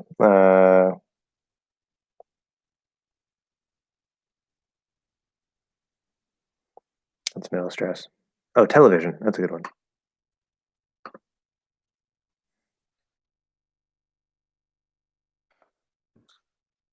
So if we say television, here we have two stresses. There's the la, de, or jean. Doesn't really matter. But television, which by the way, Sedent, if you're still here, yes, you can say the la as la or le. Television. Same thing. It's another good example. Okay, now we have the two stresses, but they're not the same, right? It's not television, right? It doesn't work in English. We don't like that. what's going to happen if you have more than one stress in a word? One is going to be higher. That's what we call primary stress. Primary stress. The other one, which is lower, it's called secondary stress because it's the second stress. And this will depend on the word. There's not a particular rule of which one is primary, which one is secondary. It's just in that particular word, this is what it is. So in this case, it's television. If we put it on vi, it's going to be television. Television. Not how we say it. We say television. Television. Okay. So that first syllable really needs to stand out no matter what. The secondary stress is not as important. It is there, but you have to make sure you get that primary stress. That's part 2. Part 3 would be going into sentence stress because we have to understand the idea of primary stress and secondary stress if we're going to understand sentence level stress. So now that we have those two pieces, stress-timed language and primary stress versus secondary stress, we can move on to sentence level stress. But first, since we have a thing here, Ariel says, I tend to pronounce my Y's as J's. I know this is wrong. How do you acquire the right pronunciation? I always forget about it when I'm speaking fast. Is there some technique? Yeah. So yeah, that's a common problem for for Spanish speakers because the letter Y is I mean it depends on the dialect of Spanish. Sometimes it's a yit, sometimes it's a jit, sometimes it's a shit, or a jit. It depends on how it comes out based on where you're from. In Mexico, I believe you tend to either use yeah, I think it's more like the playa. I don't even remember. That was the name when I studied too. Yeah. Anyway, but yeah, it depends. But for many speakers who don't really use the yit sound, they tend to use the jit sound. When you come to English and you say, year, it becomes jeer, right? What year were you born? Very common, big signal of a Spanish accent. Sounds very Spanish to us.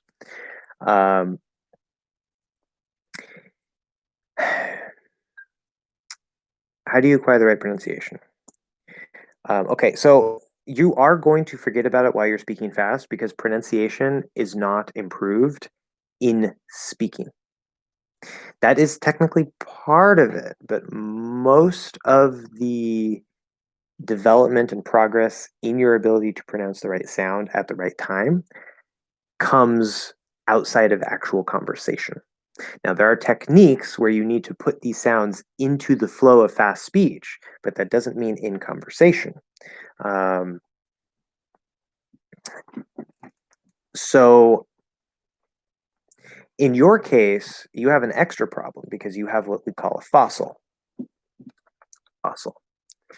A fossil in language learning is where you have a pronunciation or a grammar mistake, or it could even be like a misunderstanding of the meaning of a word, a vocabulary word, so a vocabulary mistake, where it's wrong. You learned it wrong. You thought it was right, but you've repeated it so many times that now it's just natural and automatic. And that can happen. Luckily, you can fix fossils. It takes a little more work than learning it the right way the first time, but many English learners have lots of fossils because of the horrible way that languages are taught, particularly the way English is taught. So that's okay. That's why we're here. That's part of the reason why we're here. The way that you're going to fix this particular problem, the way that you're really going to fix any fossilized pronunciation problem. First, the very first prerequisite, which you probably have, is the physical ability to produce the proper sound. Okay, so you need to do that first, obviously. If you don't have that, then you can't fix it.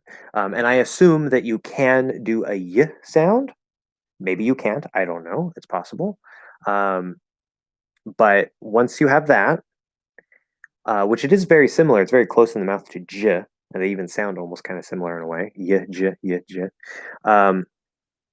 Once you have that, then what you want to do is you want to play with it. in words and then later in sentences. So we're going to start with words, right? And with the sound itself, just like yeah, yeah, yeah, always like just saying that sound, yeah, yeah, yeah, yeah, yeah, instead of j, j, j, j, and thinking of like the letter Y while saying yeah, that can help. But you put it into words and you play with it, okay? When you learned your native language, the way that you learned your native language, it's not like you were a baby and you just sat there and you were just like looking at all the pretty colors and the language just formed into your brain like magic. No, that's not how it worked. Um, Babies don't just passively absorb the language. It seems like they do, but they actually are very active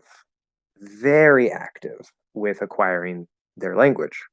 And the techniques that you're going to use are the techniques that you used as a baby for Spanish. They're the exact same techniques. Okay. Um, in this particular case, because we're talking about the pronunciation of a sound instead of stress, we're going to focus specifically on that.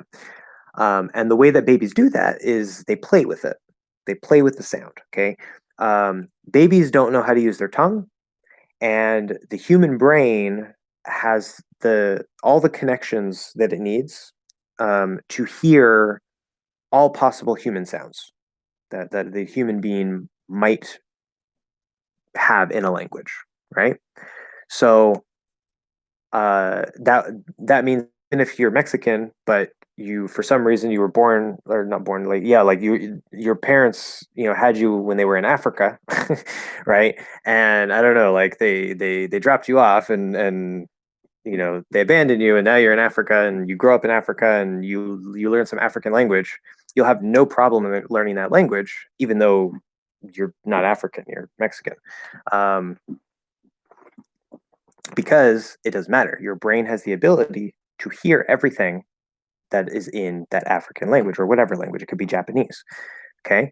So, in terms of the listening, your brain will prune, that's the word we use, prune the connections over time for the sounds that it doesn't need. So, whatever sounds it's exposed to repeatedly in your native language or native languages, if you're bilingual or trilingual as a baby, it will sort of filter out all the other ones, and it doesn't really focus on distinguishing other sounds that are in other languages, which is why now that you're learning English, you have difficulty hearing the difference between e and e and e and a, etc., etc.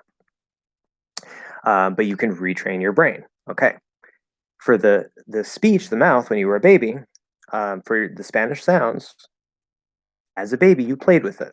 You heard your parents saying quiero ir a la playa, me gusta la cerveza, etc., etc., etc. If you happened to be born in Spain, even though you're Mexican, right, you would have learned how to pronounce cerveza and be able to do the TH. Many Mexican speakers can't do the TH sound. Maybe the voiceless TH, like a Spaniard, because you can mimic a Spanish accent.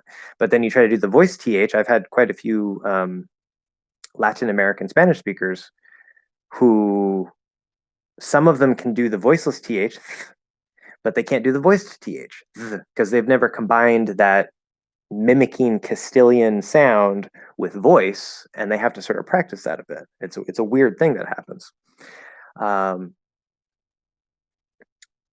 But anyway, however the people around you speak, right? If you grew up in Argentina, you would have learned how to say playa instead of playa or playa or whatever it is, however you say it.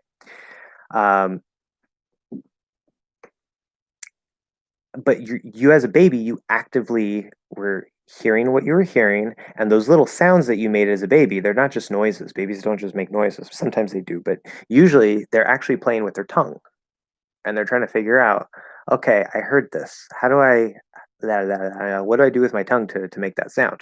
Right, and then they start forming those into words, into syllables, and then into words. Right, which is why mama, dada, those are some of the first words because they're super easy 2-syllable words, and that's why mama is like in almost every language around the world. It's almost universal, right? Mom, mama, mommy, something like that. Mama.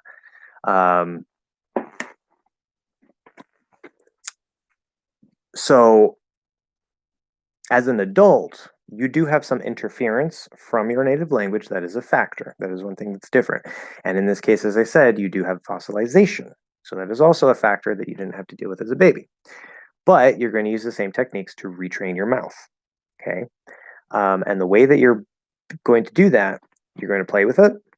And by play with it, I mean you're going to find words in English that contain the Y sound, preferably many different words that contain the Y sound, not the Y letter. Remember, we talked about that. So happy doesn't count. That's not a Y sound because we're focusing on the Y sound here. So like year, yet, you, your, or your reduced, young, could be in the middle of a word, like we said. We saw a schizophrenia. There's actually like a little yit sound between them, not schizophrenia. You might say it. I don't know if you say it that way, but um, so sometimes it's inside of a word. Sometimes, many times, at the start of a word. You don't have to worry too much about that. But just practice saying those words and accurately hitting that Y sound. You do this throughout the day.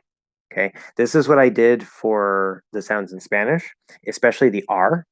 And I never mastered the R because I got so tired of practicing it that I said, okay, I'll perfect it later.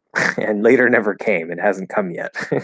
um, but as I've said before, it took me 6 months, 6 months of constant practice. I mean, it wasn't like every little moment I was trying to say the R sound, but every day, I would be, whether it's words I saw on my flashcards or just, me just walking down the street doing dishes and playing with my tongue, I was trying to get it to flap, to roll, right? Ra, ra, ra, ra, ra. And it was physically impossible. Ra, ra, ra, ra, ra, ra. And I still can't do it perfectly, but I have the ability to do it. And so it might take a while, especially if it's fossilized. It might take a while. You have to be willing to put in the time and the effort. Um, if I had to choose one, is it better to focus on English stress or vowels? If you only had to pick one, oh, that's a very good question.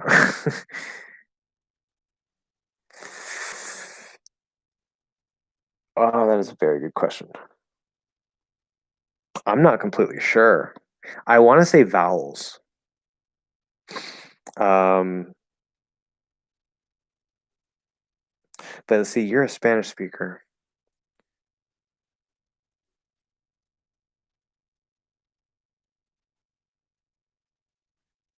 Yeah, I mean, you can.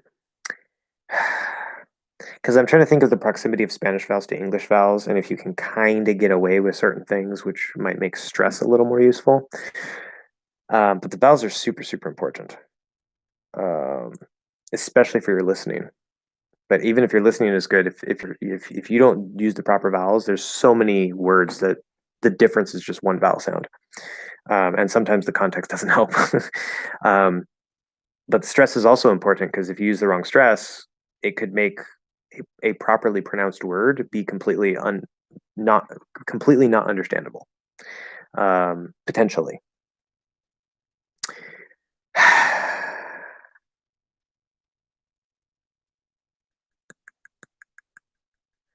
I don't know. If you had to choose one, that's a really tough choice. I really don't know. Like these are the two fundamental things of English, the vowels and the stress. So I'm not sure which one. Um, if I had to give you an answer right now, I would say vowels. Um, but that's a very, very difficult thing. A difficult answer. Uh, back to mastering the yit sound. You play with it throughout the day. That's how you do. You play with it throughout the day. You just put it into words. You don't have to worry about getting it. If you try it and like if you could reproduce a sound, like if you say year, like if you're focusing on it, and you can say year, yet, you. That's a good place to be. If you're not there yet, you got to get there, and that's okay too. It's just you got to get there. That might be a little difficult, but once you're there, and you can do it when you're focusing on it, then what you're going to do, now you have the physical ability to reliably do it consistently, like most of the time, thinking, okay, focusing on it. Now you want to put it into the flow of a sentence, okay, multiple sentences, many sentences. This is where tongue twisters become very useful. And I use tongue twisters for the R sound in Spanish too. So for the Y sound, you can do something like, I don't know, you, words with Y. You haven't yet yearned for yesterday. I don't know. It's hard to think off the top of my head, but lots of Y sounds in a close space, and you can practice saying that first slowly and then speed it up. You want to do it slowly, right? And you want to preferably listen to a recording of a sentence. So you can find natives that will record stuff. I can do this for some of my patrons, not all the time. I do have other things to do, but for my patrons, if you guys have certain sentences that you want me to record that I can send to you and you can practice with, you can shadow, I can do that. But for patrons. But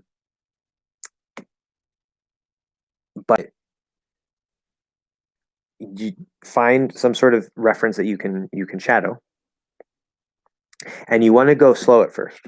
Okay. If the shadowing is fast, that's okay. Just ignore the shadowing and say it slow. Try to say it accurately as you can, as slowly as you can. Go slow before you can go fast.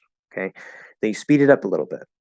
If you can still do it accurately, speed it up a little bit more. If you can still do it accurately, speed it up a little bit more. Once you start to hit problems where you're not hitting that Y sound accurately anymore, practice at that speed until you can consistently, maybe not 100%, but you can consistently hit it accurately, all the Y sounds. Okay. And then once you have that, you speed it up a little more, right? And you just keep doing that until now you can say it quickly and accurately at the same time. Now, obviously, you're going to get really good at saying that one sentence. You want to use multiple sentences. You want to use or multiple chunks, phrases, whatever, and be playing with that. That's your new thing that you're playing with instead of just the sound itself, right? And if you do that, this sort of slow to fast accuracy development, then when you're speaking, you'll start to notice at some point it'll kind of click in your brain, it'll shift over, and you'll stop making those J sounds, at least most of the time, if nothing else. And that might sound really complicated and detailed. There are some other techniques that maybe you can use, but that, in my opinion, is the single best and effective way, most effective way. So that's what I would recommend you do, especially if you have fossilization. It's the way to help get in and root out the fossil in your brain and sort of almost forcibly replace it. Yeah. Tongue twisters later. Cool. Yes. Yeah, in the Y lesson, which is going to be a while, that's one of the last sounds I'm going to talk about. I'll probably have a tongue twister in there, but obviously that's going to come later. So yeah, if you're still working on it then, then you can use my tongue twister as well. Okay, good. We're down to 2 people, and we're at almost 4 hours. So I don't know. I'm thinking maybe we should think about wrapping this up because my throat is already starting to hurt. I think I'd be used to this by now. And 2 people, so I assume that's Ariel, since I was talking to you, and probably Sedent. I don't know if Sedent left. If you want to learn another language, if I want to learn another language, how do I start learning the consonants and the vowels to avoid fossilization? That's a very good question as well.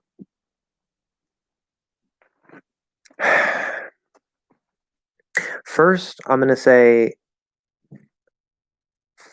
don't worry too much about fossilization, okay? Because what some people do, whether that's grammar, pronunciation, or whatever, especially with grammar, a lot of people, it's one of the excuses that they have that stops them. And they want to make sure that, like, oh, everything is perfect, and like they don't make any mistakes because they don't want it to become a fossil and this and that and whatever, blah blah blah. And that can work, but you're just torturing yourself. Like, you have to make the mistakes to improve. Fossilization is when you repeat the mistake so many times that it becomes natural and automatic, but it's not right. If you create a fossil, you can fix it. But it is good to try to think of this question like, okay, well, ideally, I want to avoid fossilization, but I want to preface this by saying don't worry too much about fossilization,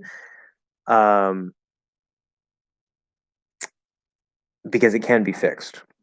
But how can you try to avoid it, and how can you set yourself up for success from the start? So for the consonants and the vowels are going to require slightly different things. The consonants in languages are generally not going to be particularly difficult. There are going to be certain sounds that either you don't have in your language, or that are extremely similar but slightly different. And if you want to have a perfect pronunciation, you do have to be aware and try to find those slight differences. Like in Japanese, the sh sound is not sh like English, it's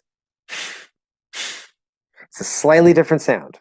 I would still call it an sh sound. It's still written sh. Well, relatively in Japanese, we would transcribe it as an sh sound. But it's not exactly the exact same position in the mouth. So those are details you want to be aware of.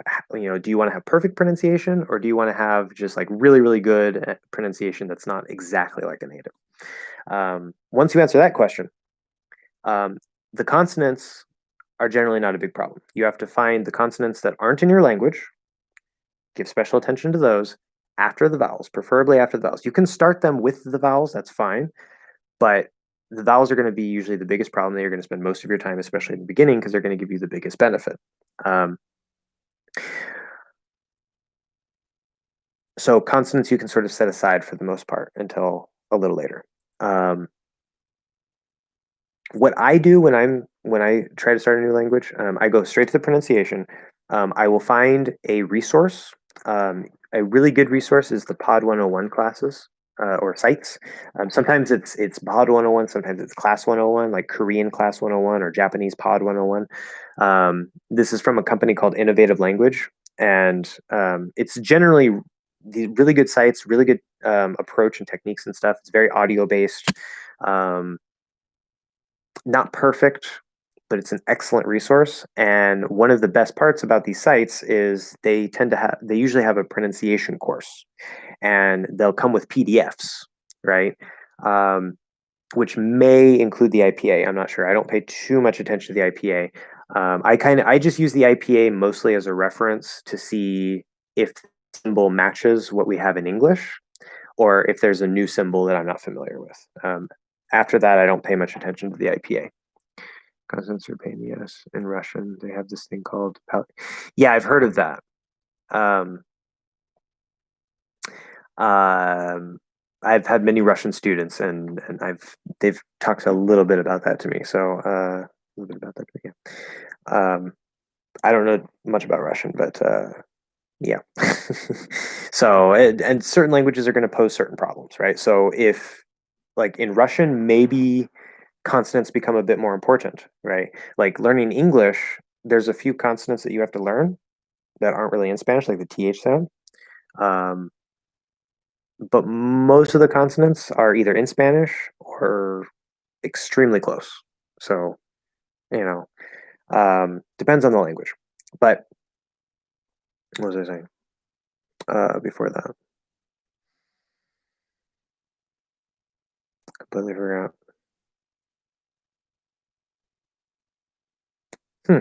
Oh yeah, the Pod 101 classes. Yeah. So just find some sort of reference, reliable reference, and of course also dialect is important, right? If you're learning a new language, like even in Japanese, is just like it seems like a very small place, has a lot of people. It's a relatively small country, but there are different dialects in Japanese, right? Different ways that people pronounce things, and so if that doesn't particularly matter to you, then just pick one and just go with it. But if you want to, like in the US, it's like, oh, if you want to sound like a Western American like me, or if you want to sound like someone from the South, then you're going to use different resources. So that's a factor to consider. But once you have that, of course, have a good resource, have a good reference that includes vowels and the consonants. Okay, that's the first place I go is get that information. What are the sounds in this language? Okay, once I have that, as I said, I will use the IPA a bit to identify what sounds are new and what sounds aren't. Oh, cool. Yeah, what I usually do is I'll pay like because it's like $8 for 1 month, and so like I'll pay the $8 and then like I'll download a bunch of lessons. um, it's basically for free. But anyway, yeah. So that's your basic information. That's your knowledge, your theory part, right? That's going to be critical. You need this knowledge in order to know what's going on. Um, Once you have that information, you want to go to Wikipedia, look up the vowel chart. Now, of course, if there are dialects, like if you go on Wikipedia, you look up American English vowel chart, it's going to give you general American vowel chart. Okay. You can find the Western American vowel chart, which is a little bit different. The vowel chart I give you is special, and you won't find it anywhere because it's a very special one that I created for you guys that will still allow you to sound natural. Part of the whole English hacks approach. And most of it is the same as a regular American vowel chart anyway. But anyway,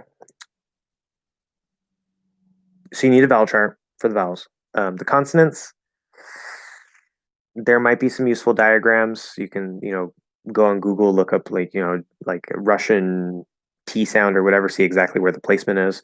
If it's like on the teeth, I'm pretty sure Russian is like Spanish, where it's like it's on the teeth. It's dental T instead of a T up here like we do. So those are useful pieces of information for the consonants, but the vowels, you need the vowel chart. You don't need the vowel chart, but it's super useful.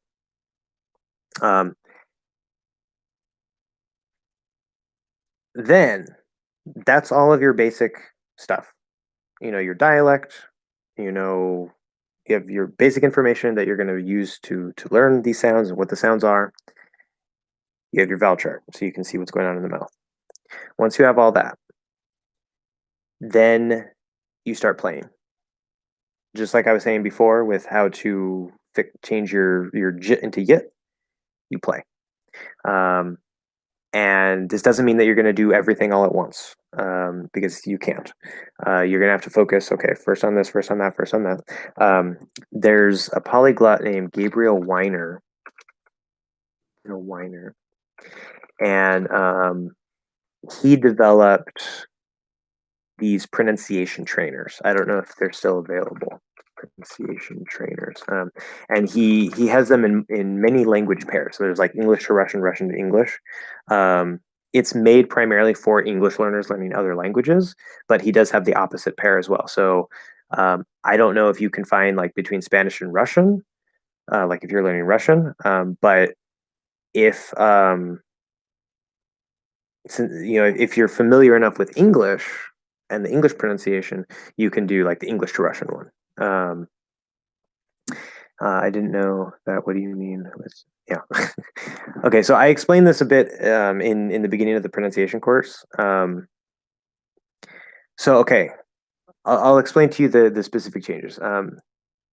So the general American E placement is the same as my chart. Same with Western American English.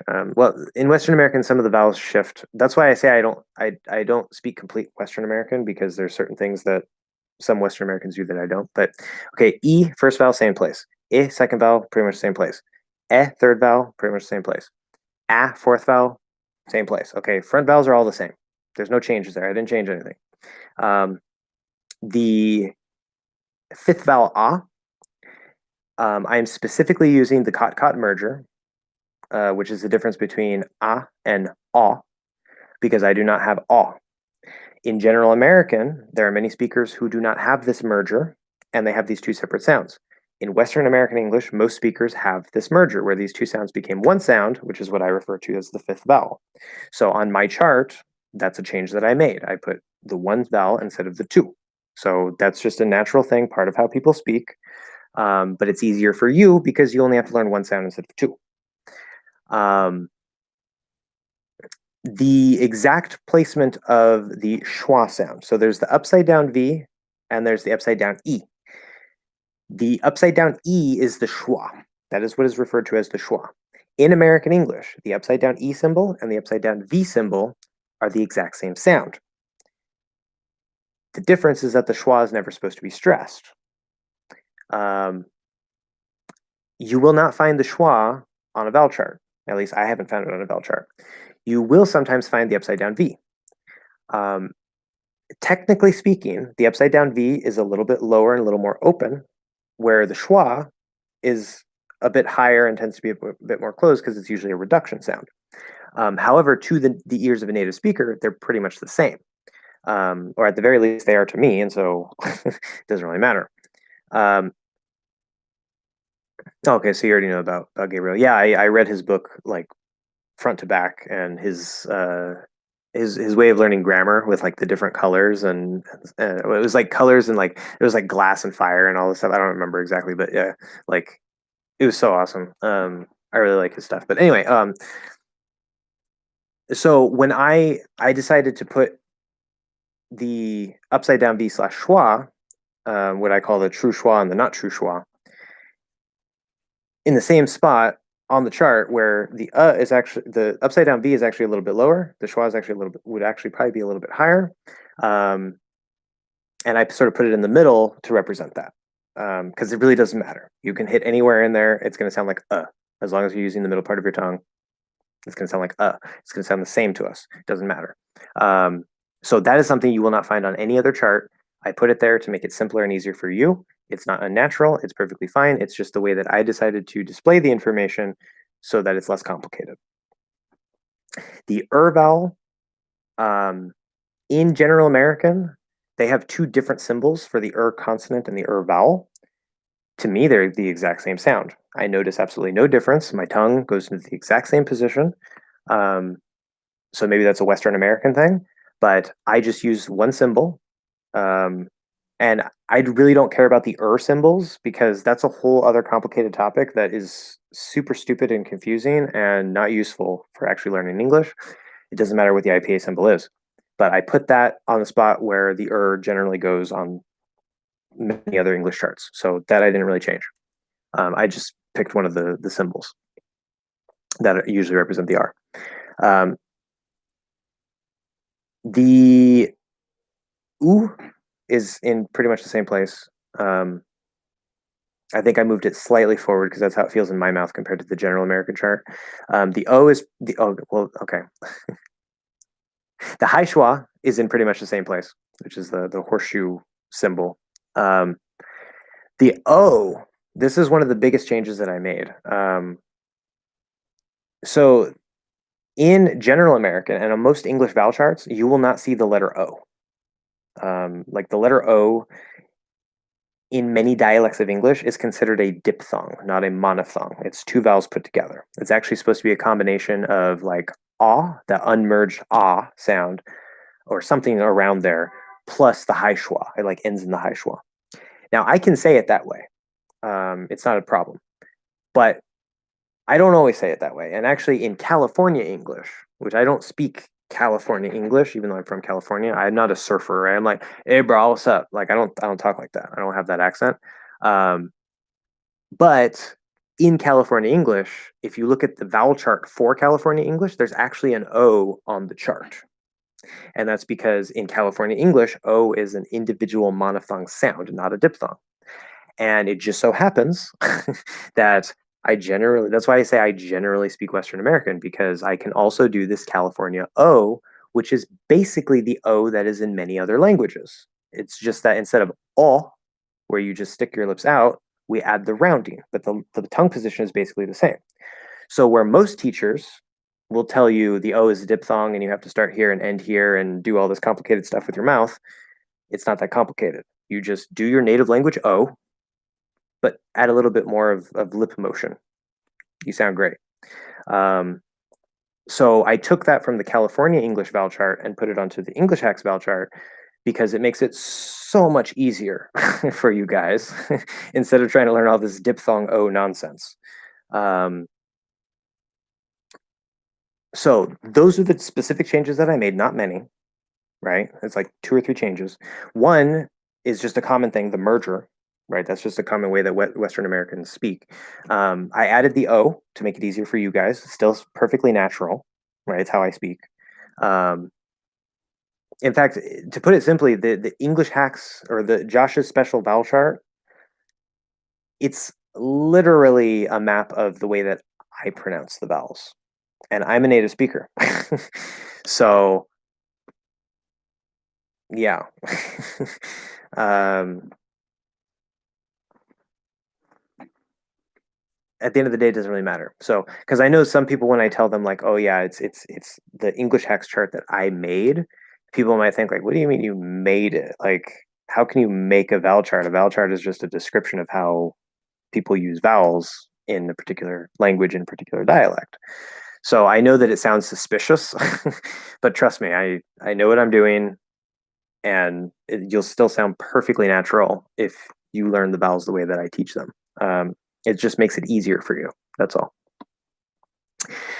Um, and this is one reason why many of my students like me because um, they say, "Wow, like I was taught this and this and this and this and this," which isn't sometimes. I would say, well, that's not right, but many times it's not that it's wrong. It's just that it's more complicated. It doesn't have to be that complicated.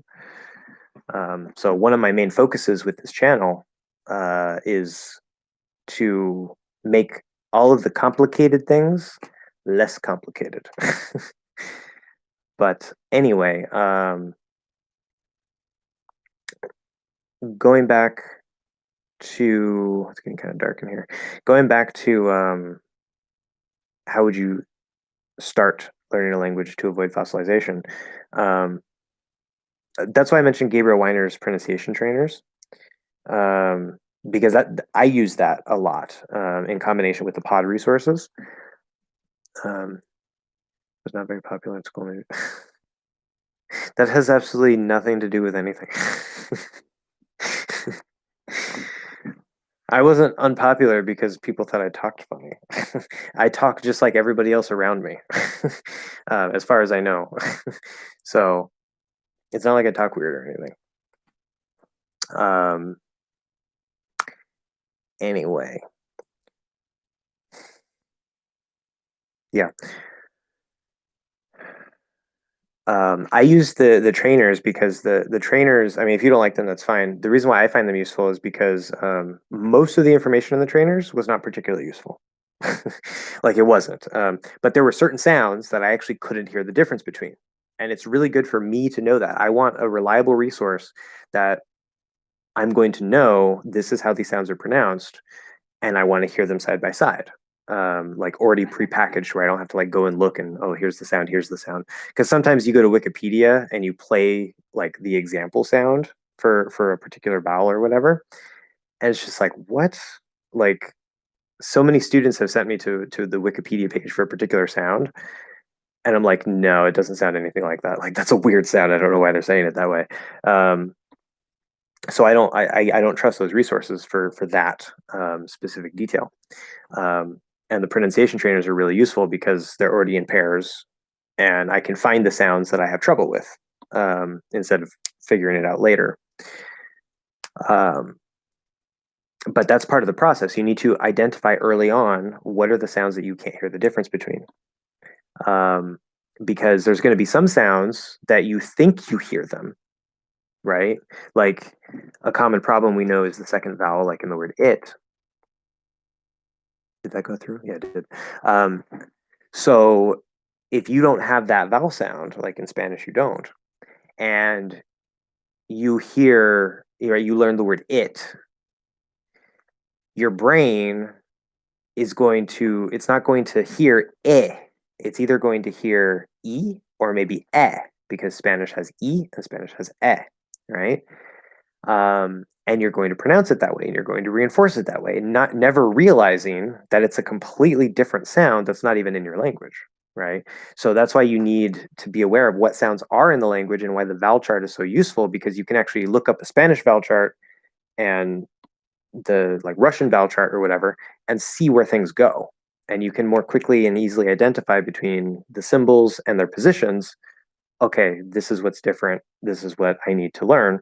And then you can go and see, oh, hey, when I listen to this sound, I don't hear it as a different sound. And now you know you have a problem with that because you're not hearing the difference. Um, does dope have different meanings in the US? I know it means cool in California. Well, I don't know throughout the country, but the meanings of dope that I'm familiar with is cool. Yeah, it's very informal. If you say that's dope, then yeah, that's cool. Dope is also a synonym for drugs, specifically, I want to say marijuana. I'm not sure. I think it's marijuana. I think it's a specific drug. Anyway, I don't even know, but something about drugs. Don't do drugs, kids, you know. Dope, dope, dope, dope, dope, dope. It has a couple other meanings, but I think those are the standard meanings that are slang or informal uses. Yeah. Um,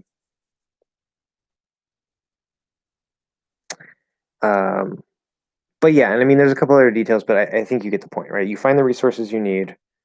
Um, you identify the sounds that you either can't hear or can't pronounce the difference between, which you might need feedback. You might want to find a partner, or even you can just pay a tutor for like a 1 hour session to go through this with you and identify what sounds you have trouble with.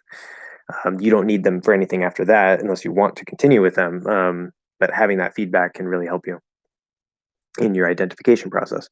You have the resources, you identify the problems, and then you just go in and there's techniques for ear training, there's techniques for mouth training. Um, Mouth is mostly playing around with it, ears is mostly minimal pairs. So you just go and you do that and you build into syllables into sentences. Of course, there's the stress and everything, but we're talking about vowels and consonants here. So um, at that basic level, that's what you do. Yeah.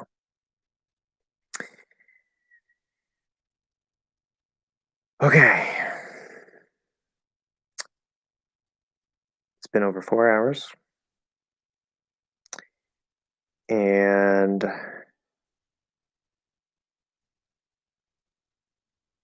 think this was a very useful, very productive live stream. Last one seemed like it was kind of so-so. I mean, like I answered some questions. It was useful for people. It was cool to hang out. But this one seems like it was much more productive. Um, Something like minimal pairs. I asked my Russian female friends for some recordings. Yeah, exactly. Um, yeah, minimal pairs are so super useful.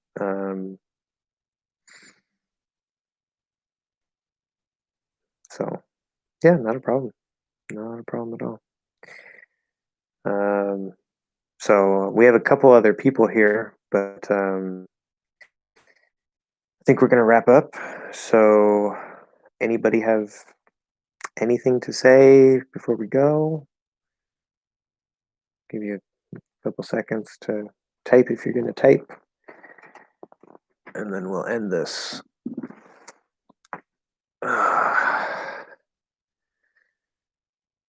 Good session. Yeah, I agree. I agree. No problem. You're welcome. Thank you for coming and watching, spending time. I mean, even if you don't, you asked questions specifically, but even if somebody doesn't ask questions and they're just watching, I mean, that helps my channel because I get more watch time, So, and I'm answering questions for you guys, so, um, not a problem. But I know there were a few people. There might even be someone here who maybe has been watching. Well, if they were watching the whole time, they left and came back because we got down to two at one point. I think it was just you two, Cedant and Ariel. um, yeah. So next week, are we going on Skype? Good question. We should figure that out. This is for patrons. For patrons on Patreon.